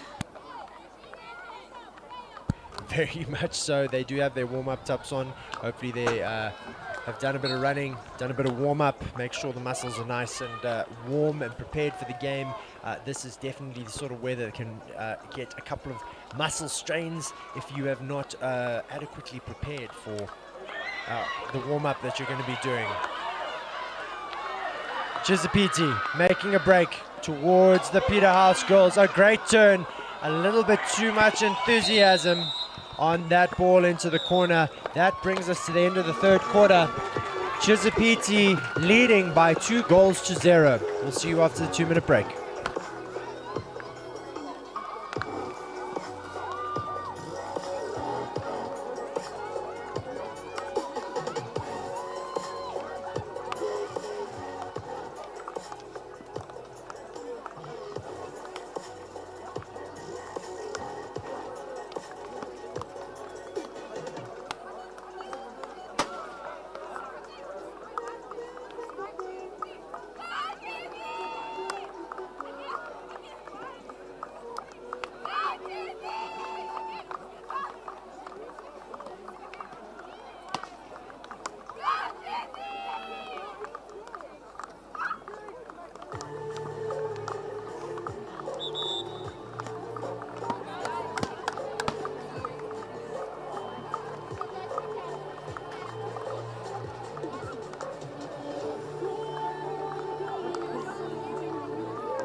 We see Chisipiti making a keeper substitution as we go into this fourth and final quarter of the encounter between Peterhouse girls and Chisipiti. Chisipiti leading at the moment 2-0 after a penalty flick at the end of the third quarter. Peterhouse putting a lot of pressure on Chisipiti at the back here, though. They're not going to take this line down. They will definitely try everything they can in their power to try and equalize and possibly find a winner. Picked up by the Peterhouse defense at the back. There has been quite a showcase of skill by the girls in this game so far. Sometimes beating their defenders, sometimes not, but definitely not afraid to take the ball up by themselves and look to beat that player.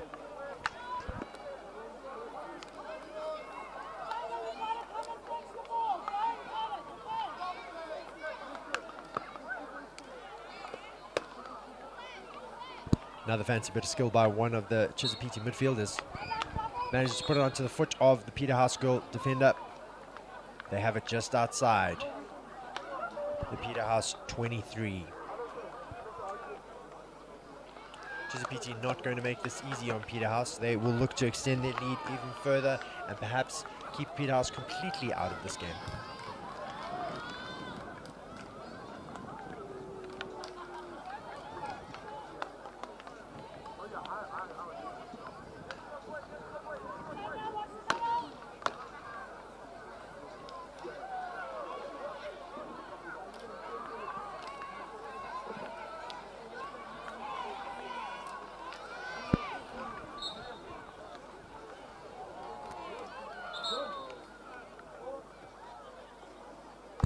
I wonder if they have duvets for commentators here. The temperature is dropping like Chisipiti's defense on a Peterhouse attack. Nothing can get through it. That ball being pushed out to the side. They'll give Peterhouse the ball for the first time since the first sort of 10 seconds of this quarter, and they are looking to find an outlet and fast so that they can get back into this game and maybe get their tails up. Chizzy not going to make that an easy task by any stretch of the imagination. They've gotten it back. Essentially, Chisipiti will want to be holding on to possession for as much as possible here. With the 2-goal lead, the longer they hold the ball, the closer it brings them to victory in this final quarter. I agree. Chizzy's just trying to hold out by their time, keep that lead on Peterhouse. Hopefully, it'll be enough for them, but we'll see how Peterhouse is going to beat that wall of Chizzy defense. The great wall of Chizzy defense has been set up as Peterhouse look to try and find their way around it. Like the Great Wall of China, though, it is thousands of miles long, and Peterhouse failing on this attempt.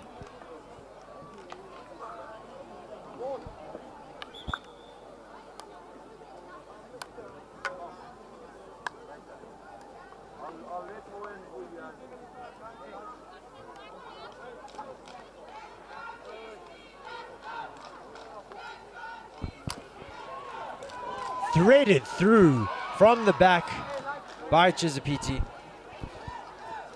That will result in a Peterhouse 16.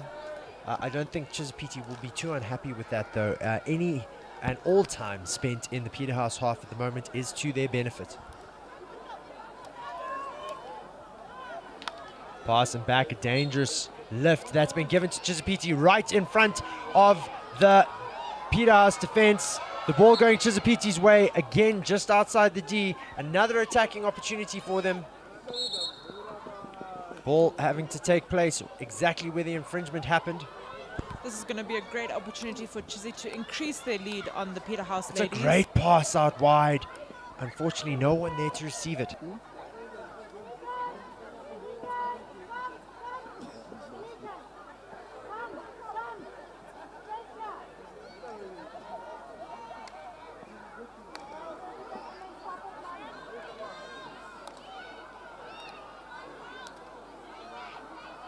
Chizapiti relentless in this attack. They have another opportunity at the top of the D. Entered in. Peterhouse has stopped it, looking for a shot out. And We've got a short corner there. third-party obstruction. Peterhouse girls getting in the way of the Chizapiti player trying to get the ball has resulted in a PC, the first one of this quarter. Can Chizapiti extend their lead and push Peterhouse girls even further out of this game?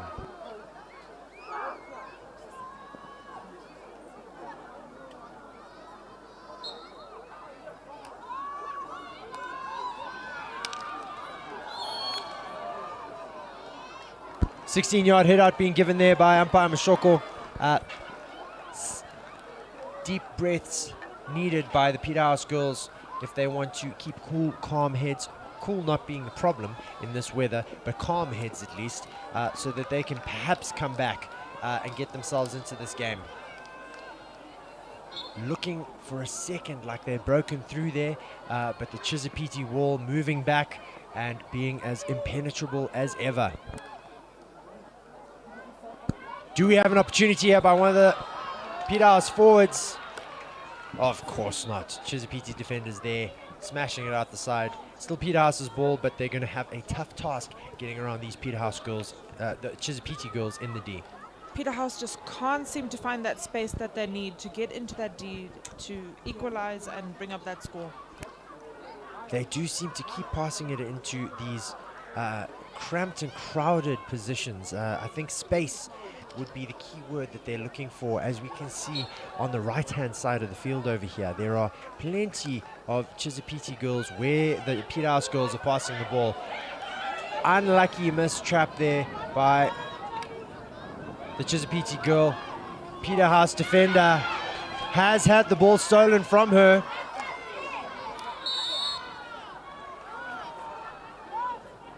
The tackle there proving to be illegal by umpire Mashoko, given back to the Peterhouse girls.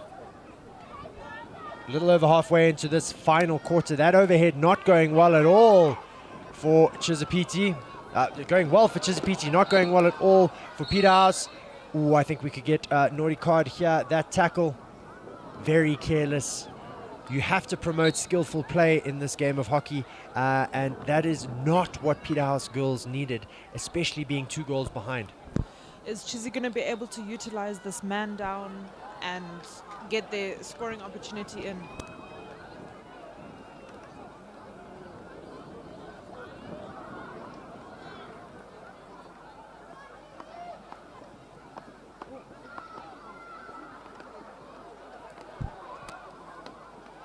We have in front of us the 2 international umpires that did the final test match between Zambia and Zimbabwe.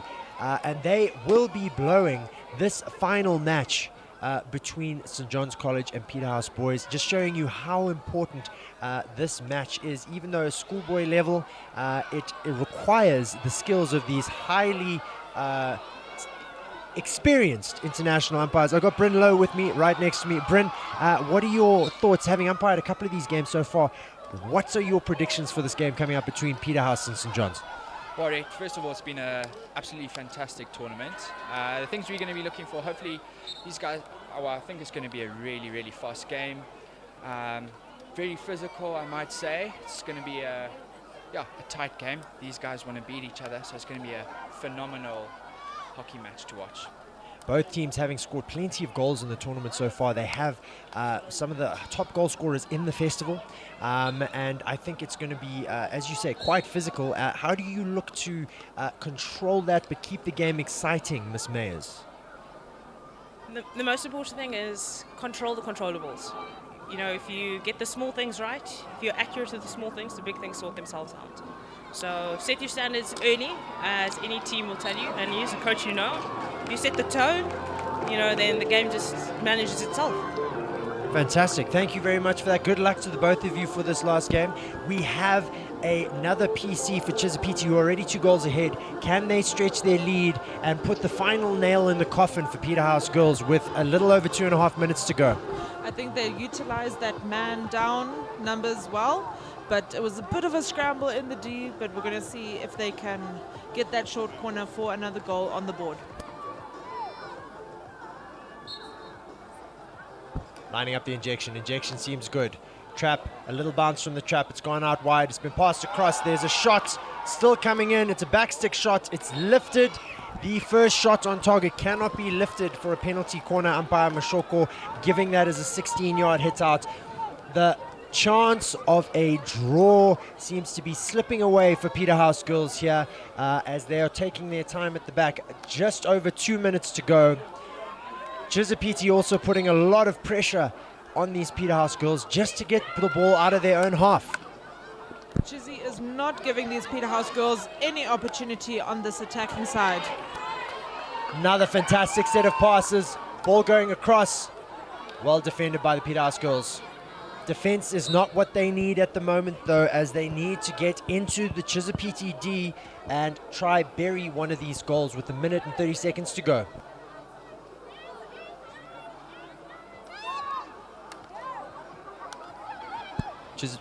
Peterhouse cross, looking for an opening. Miss Trap is recovered. Goes up the field. Continues to go up the field. Still in Peterhouse's possession.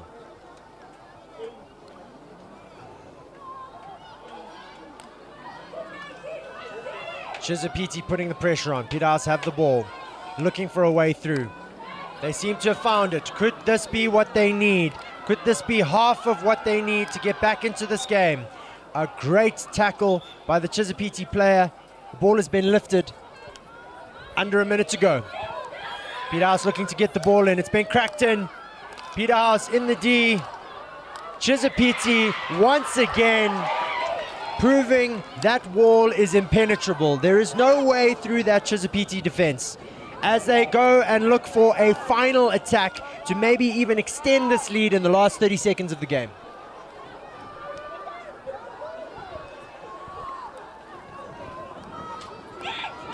As the clock winds down, Chisapiti into the D, looking for a shot on goal, and a short corner has been given. That will seal the last nail in the coffin. Chisapiti will win this match. This will be the last play of the game. There goes the final whistle. They are already winning 2-0. The short corner will have to be played. Chisapiti will bring everyone up to try and maybe extend this lead, but a great game of hockey and the better team winning in the end there, I think. Yes, Chizzy has been exceptionally well in their defense and just keeping Peterhouse past the halfway line in the attack with them, and we'll see how this short corner goes. Bit of a consolation goal here for Chisapiti, but they would still like to put it away nonetheless. A whack, saved by the Peterhouse keeper. That ball going out to the side. Doesn't change the end result. Chisapiti girls coming out the winners. 2-0 here. And that ending this final girls fixture of the Derby Day here at the St. John's AstroTurf. We now will wait for the final fixture between two of the top boys' schools, Peterhouse Boys and St. John's College, the hosts.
Good evening, ladies and gentlemen.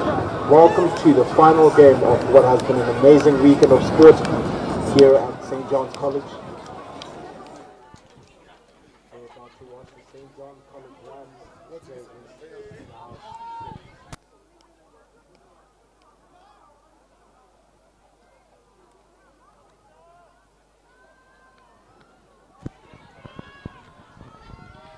And welcome back to the final match of the St. John's debut week here at St. John's AstroTurf.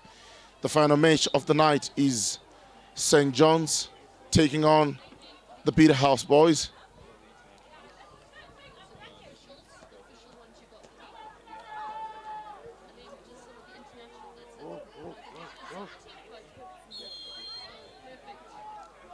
And the ball gets rolling. They lose possession to St. John's.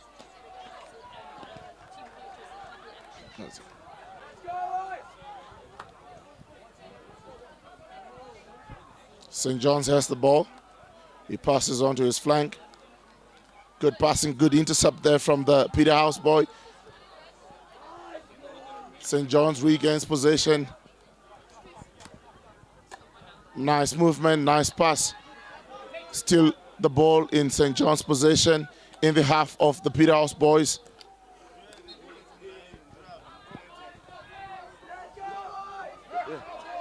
Yeah, this is KK.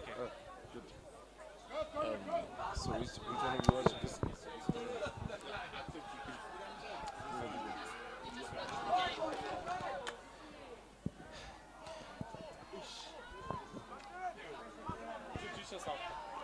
Good evening, ladies and gentlemen. I will be assisting the national captain. My name is KK, and this is an amazing broadcast. Great start to the game. Peterhouse with some intensity, and they're moving their ball pretty well, fighting each other. Solid tackles. Yeah, good evening to our evening viewers. I'm glad you could join us from wherever you are. And this should be a very, very exciting game of hockey. Two very, very good sides here. Yeah. Very prominent schools in the terms of the sport itself, hockey as a whole. So it's going to be very scintillating hockey. Very, very scintillating.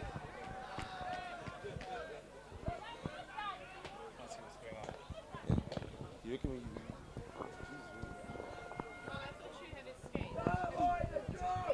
Tried.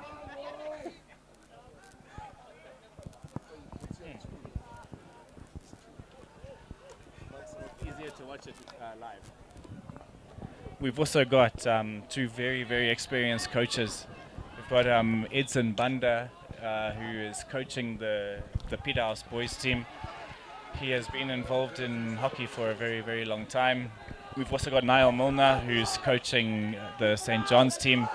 He's also been at St. John's for a long time. He's now the men's national coach. So hopefully these boys can listen to their coaches and give us a great show tonight. Boys coaches are very, very colorful in terms of achievements. I mean, they understand the stakes, they're very familiar with each other, and as you can see, it's very interesting. It's just pick and pass. Part and parcel of the game as well. Oh, perfect skill, right in the D. There. Nathan Davies all the way. How is that? Oh, very, very my close goodness. There. Peterhouse under a lot of pressure. How is that for scintillating hockey? My word. Peterhouse under a bit of pressure there in these opening minutes. Yeah, we're going to have to see what this Peterhouse defense can do. But how's the shape? What's your take on the way they're setting themselves up? You know, things to take into consideration, things like structure. Amazing, isn't it? Yes, yeah, they do. They do look well set up, well drilled team. Well, great interception. Oh, umpire saw nothing there. Play on assist.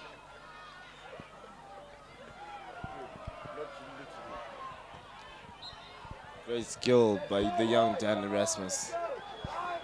The umpire interfering there, but we do have two, again, very experienced umpires, Sean Mayers and Bryn Lowe.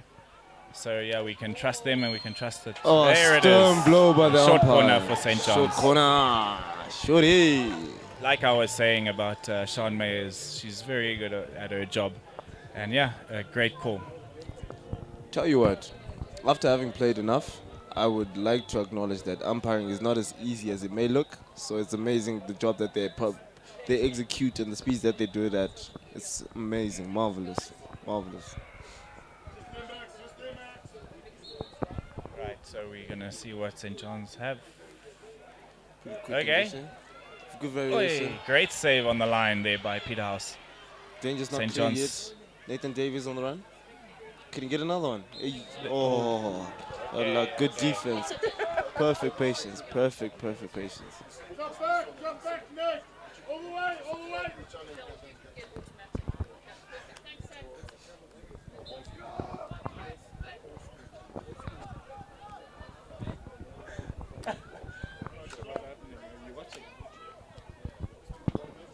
Oh, good pickup.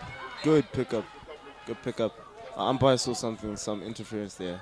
But scintillating. I have to admit, the pace that this game is moving at is amazing. Jeez. Oh, good hustle. Good hustle by young Nathan Davies over there in the corner. Sorry, I was trying to say something, but KK is standing on my line. Oh, thank you. Okay, cool. Now I can talk again. Right, let's see what Peterhouse have in attack now. When they get there.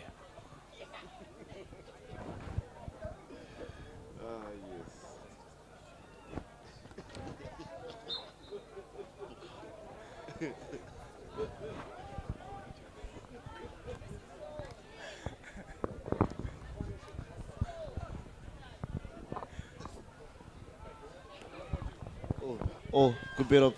Can he make anything of it? No. Here we he go. picks it up. St. John's on the counter. Off to the races they go. Gee whiz. Has he got it? No. We have to be sure. Oh, that's Doesn't seem like unlucky. it. Oh, no. Sorry, Nick's Grant is very upset with the commentary at the moment. Yeah.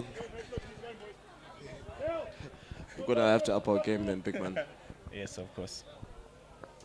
We will. Eventually. Gee whiz.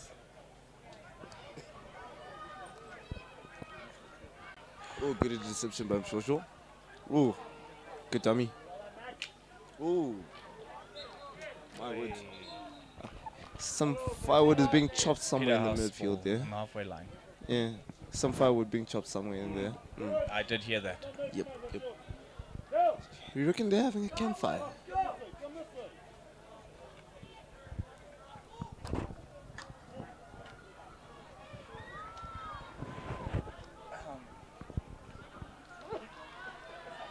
Right, Peterhouse in the bottom left-hand corner there. They have a... Nothing's come corner. from it, unfortunately. Nope, it's a 16, sorry.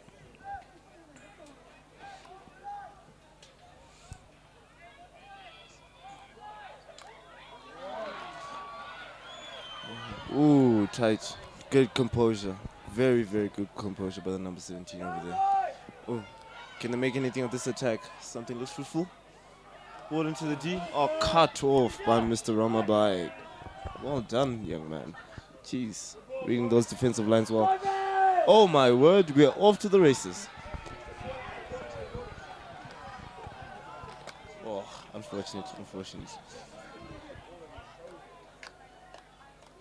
Okay. Oh, stern blow by Mr. Lowe. My. He's unhappy about something. What's going on there? Yeah, I'm not sure what he actually saw there. I didn't think it was that bad a challenge. Maybe a bit of pushing. I mean, we all like a little violence. No, apparently hockey is a non-contact sport, so there's none of that. But here we go. St. John's one-on-one with the Off to the defender. races. Surely this one's going to win. Surely. Oh, yeah. Oh, wow, again. Unfortunate. It's gone the other way. It's a pretty good game at the moment. Yes, it is. Yes, it is. Very interesting. Two equally matched teams. It's And the yeah, pace at which that they're doing it at. It's amazing. It's amazing. And they're putting on a great show for the crowd. There's a pretty big crowd out there, KK. I have not seen things look this normal in a very long time. And it's amazing. It changes the environment, the scenery. Everything is just totally amazing. The intensity, the young men giving their hearts and their all. And of course, I've heard a few naughty parents who deserve the naughty corner. It's unfortunate they can't get cars outside, but whew, gee whiz.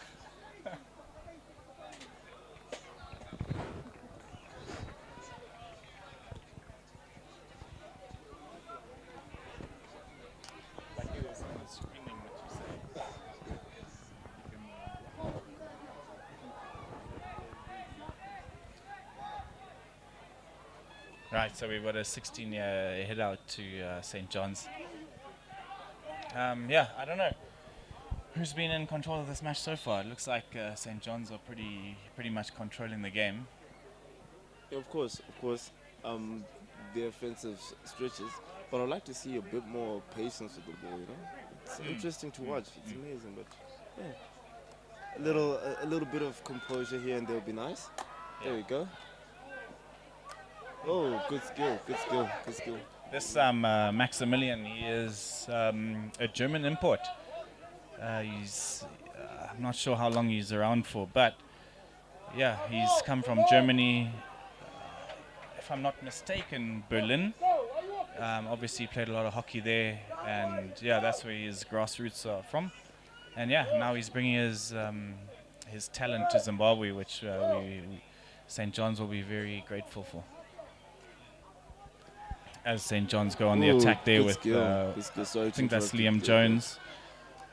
Yeah, there's Nate, the workhorse. Very good one.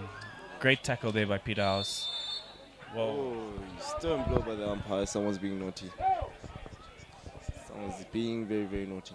Peterhouse have done very well here to block off any attack and shut down any attack from St. John's in these opening minutes. Ooh, dangerous right across the D. Got as we come into the last 30 seconds of this quarter, first quarter.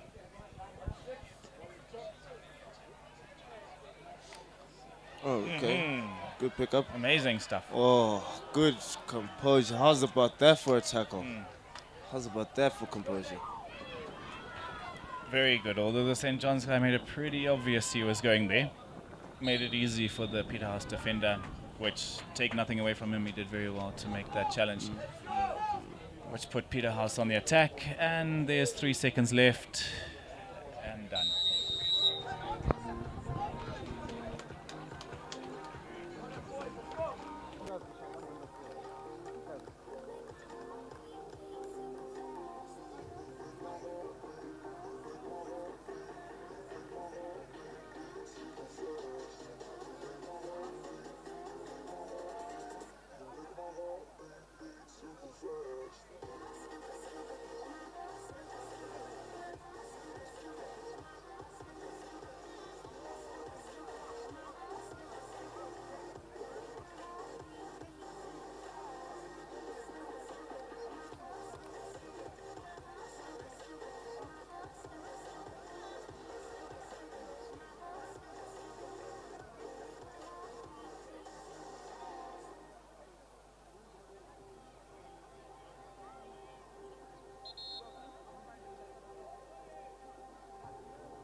Right, this second quarter is about to get on the way. Yeah, it's been a pretty evenly matched game at the moment. Both teams sizing each other up. It's promising to be a very exciting encounter. It'll be a perfect way to teams, close the weekend and up. hopefully now things are gonna get exciting. Very. Because at the moment I've seen a couple of spectators dozing off, but we are promised a very exciting game, so hopefully they wake up soon, and we get what we expect from these two teams.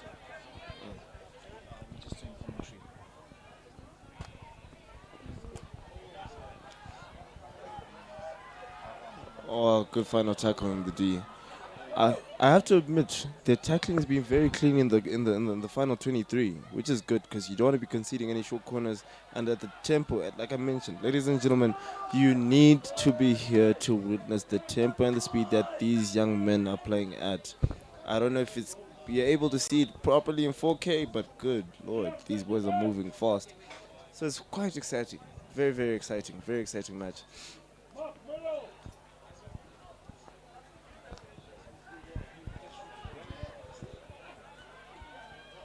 Okay, good pass, good movement into the attacking end, but that final pass is actually what's been hurting them. Yeah, you're right there, KK. I think a lot of teams. I mean, we've been here the whole weekend, and we've seen a lot of mistakes made in the final quarter of the pitch, which is it's something that all these teams need to work on. Because what's very important is that scoreboard at the end of it all. This is true. Right, let's see what Peterhouse can come up with from the back here. Getting out of this high press from the St. John's boys, putting a lot of pressure on them. Which has been quite difficult because what they're then doing is they're throwing it away, but then when they do find it,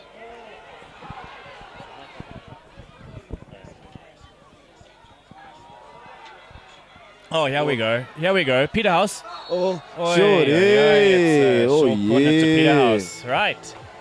Finally. Whoa. Someone got a fright in the crowd, but they're awake now. Oh, yes. Oh, yes. Everybody's suddenly come alive. So this is probably one of the first chances of the game so far, and it's come in the second minute of the second quarter. So yeah, it's given definitely the Peterhouse crowd something to cheer for. And yeah, let's see. Obviously, it's a huge advantage here for Peterhouse. And yeah, let's see what they can come up with. At the top, he slips it. Variation. And goal I time. think it's unlucky. Unlucky. It's very unfortunate. The Peterhouse boys, they think they've scored, but unfortunately they haven't. St. John's is And on the attack here now. comes St. John's with a counter because Peterhouse still think they've scored. And St. John's are going to score here. Oh, it's just the top of the post. Crossbar. Unbelievable. My word. The Peterhouse boys still think they're in the lead, but they're not. Wow. Oh my goodness. Jeez. Oh my goodness. We're attacking on that end this now. is very good stuff. This is very exciting. Sure, finally. And the horses are off again. They're off again. Here we go. Are you watching this, Brad? Yes. Oh, yeah. Very, very exciting just for play. those viewers who probably watch a lot more rugby than hockey, if the ball does not hit the backboard on the first shot, it does not count as a goal. So lucky we've got two very experienced umpires, and Brendan Lowe was knowledgeable enough to know that law, which we would expect from him being one of our top FIH umpires. So yeah, unfortunately the Peterhouse boys didn't know that, and they almost conceded while they were still celebrating. Imagine how amazing of a story to tell that would have been, Brad. I mean, think about it. No, that would have been very tough. It's a very difficult one to explain. Wow, but this game has suddenly come to life. Oh yeah, oh yeah, oh yeah. We needed something to light this place up. Yeah, that's it. Okay. Thanks. At least you get beer. Right, Peterhouse here trying to get out from the back. Again under a lot of pressure, but they've somehow come out. But possession given away to St. John's, who then... wow, it's gone into the middle. Top. St. John's on the ball, coming into the D. Okay, interesting ball. A very interesting ball. It almost worked. I'm not sure that was planned, but it almost worked. I think it was pretty much planned. Execution, I assume? Nah, he planned that out.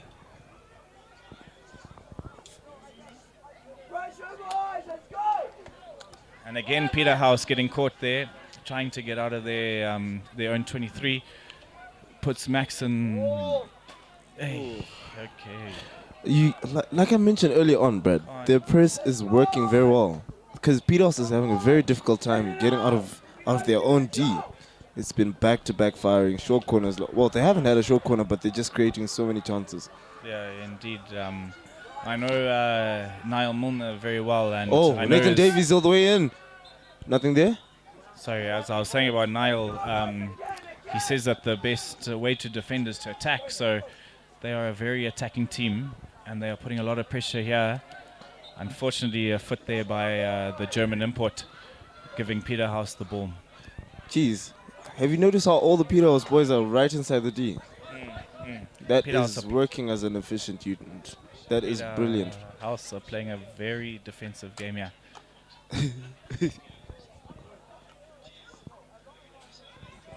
Ooh.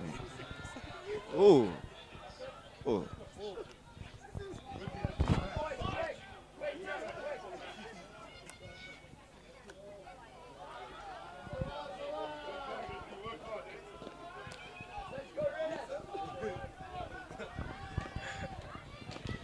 Right, this game's starting to heat up on quite a cold Sunday evening. Yep. But yeah, lucky these two teams are trying to warm everybody up. Oh, jeez, that's a just very a little warm dummy push. there by the St. John's boy as they come into the D again. Oi. And yeah, Wowza. there was something happened there, and it's now a Peterhouse ball as they try again to get out of their own 23. Which is quite the task at the moment. But if you can dream it, achieve it. Yes, 100%. Oh, there we go. They're out. Oh, okay. No. And another turnover, and St. John's now again coming forward. An unfortunate cutout there. Well, a very good cutout there by, I think that's Aku. A very good hockey player for Peterhouse. As possession changes again. And Well, again. Aku once again. And again. You can't get this kid off the ball. What's going on? Well, at least we know that these boys are trying their hardest, and Oh, yeah. yeah. You No, can we feel the can't passion. fault them. No, 100%. The passion and the communication's on point at the very point. Oh, yeah. Oh.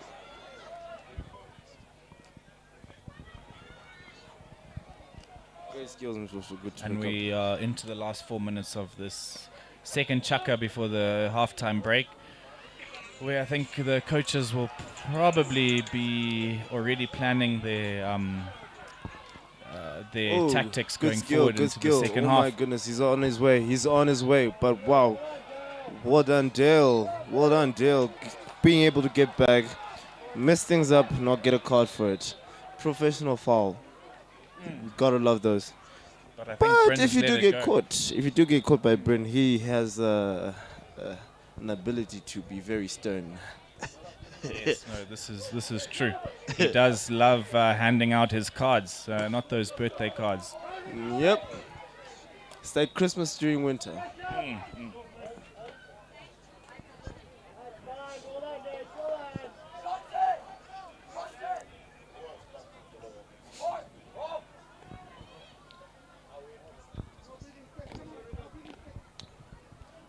Brad, we haven't had any sporting activity for a while, and getting to have a look at some of these young men that you got to see in different schools, young men and young women, and what's your take now in terms of the way things stand, the energy itself? Everything's looking prominent, don't you think?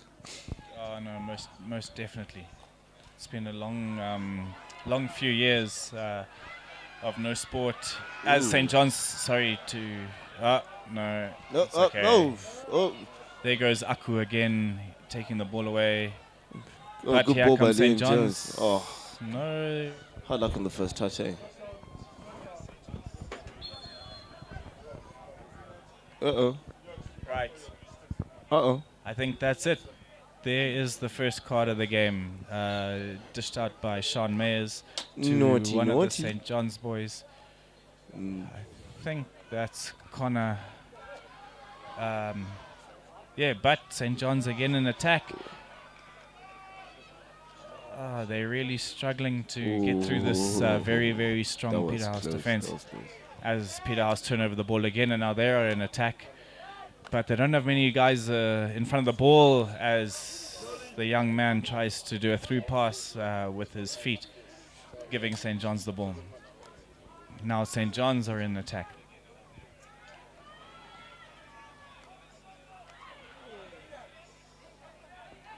Ooh, a bit too long a position over there. However, umpire does see there's a bit of ajibaji, maybe. Don't you think? Yes? Ooh, good turn.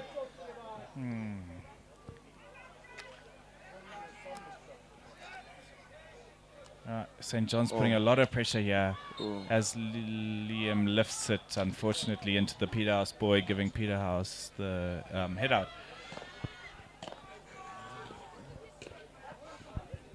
Into the last minute before half time. Still 0-0 with not many goal-scoring opportunities, although Peterhouse thought they scored. Still not letting down go, are we? No, we're not. But imagine having to explain that. We conceded a goal because we're celebrating.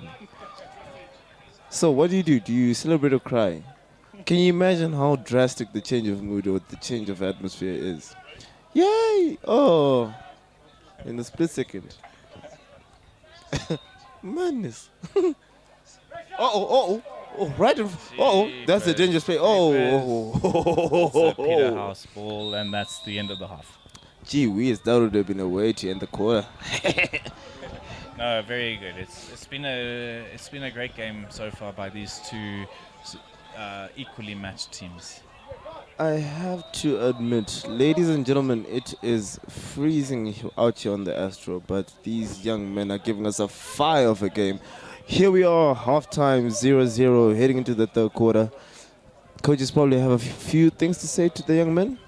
However, we do see and feel their passion. This is a very, very amazing way to end the Sunday, don't you think? Yeah, definitely. And during this halftime break, we were going to show some highlights, but there's actually not that many highlights to show from the first half. But that keeps us excited for the second half because something has got to happen. At some point in time, we are still beckoning on that turnover. Can you imagine? I still can't get past it. Conceding and celebrating at the same time. Gee whiz. Right, I wish we could actually get in here. I reckon, do you think my line would reach? No, okay, we better not. But I would love to hear what these St. John's coaches had to say to their teams. I would love to get in there and just listen to them. But from what I can see, it's we've got two very animated coaches. I think St. John's could probably feel a little bit disappointed that they haven't had a few more chances. Peterhouse have been defending a lot. St. John's have probably had most of the possession. Unfortunately, our stats guy here, he lost count. So we don't have the stats on the possession. But if I was to think about it, I would probably say it was about 70-30 at the moment. But that's just from my FIFA playing days. Lucky you know what FIFA is. Yes. I do think with Peterhouse, there's been this inability to deal with the pressure. However, that being the case, interesting altogether. I mean, not too much happening, but we're captivated. Few sleepy faces in the crowd, but we're coming back. You know, just excited. It's exciting. Yeah, no, for sure. And I think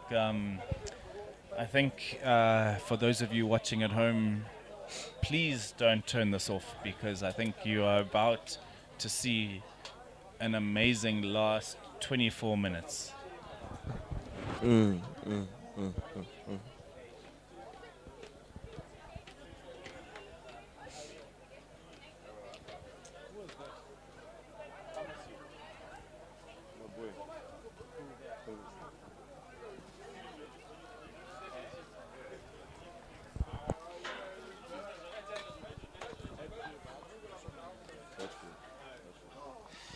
Here we are about to take it off. The Johns boys and the Peterhouse boys setting themselves up.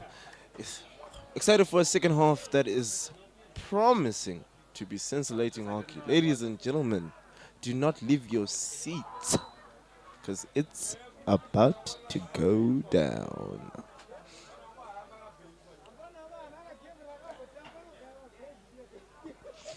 Cool. Let's do it. Once again, thank you to each and every single person that is out here watching from wherever you are.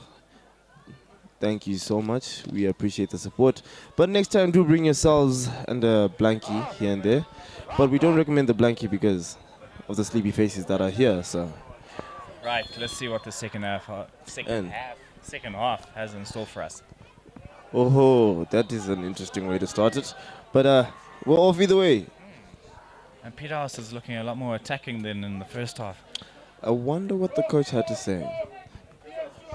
I reckon next time you should go to the one team with the microphone whilst they're talking. I'll go to the other. And then we'll see how far they execute with what was said. Ooh, ooh. For sure, it would be Ooh, very interesting. Good pass. But yeah, it Good seems pass. Peterhouse has come out a Oh, lot. all of a sudden Peterhouse a lot seems like they're on the more- offensive end. Oh goodness. Oh wait. Mr. Jones there to cut it off. My word. Oh, Very unlucky, a very clever touch there.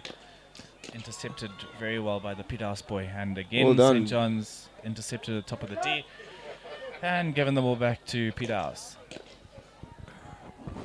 Oh, good tackle. Solid tackle. My word. That had a bit of crunch in it. Amazing. Amazing intensity. The communication as well. These young men are literally moving efficiently and together. That's very interesting. I mean, there's a lot of positives that you can take from each and every single team, you know? Some goals would be nice, but St. John's again turning the ball over in their 23, but giving it straight back to Peterhouse, and here comes Peterhouse on the attack, but stuffed out again by the St. John's defender there, who now puts St. John's in attack. just some pressure off their shoulders. Again. Yeah, I mean, it's been a very good game in the middle of the field. Both teams just struggling to get that final pass through into the 23 to open up any other of the defenses, as again the ball is missed and goes out for a head out. 16.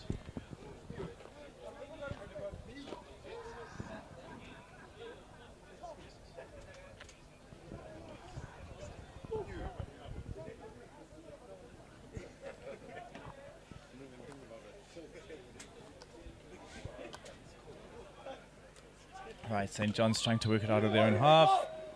Again, a little bit of miscommunication and the pass going wayward, giving the ball again to the Peterhouse boys, who now have to try and work this ball out of their half and can hopefully try and...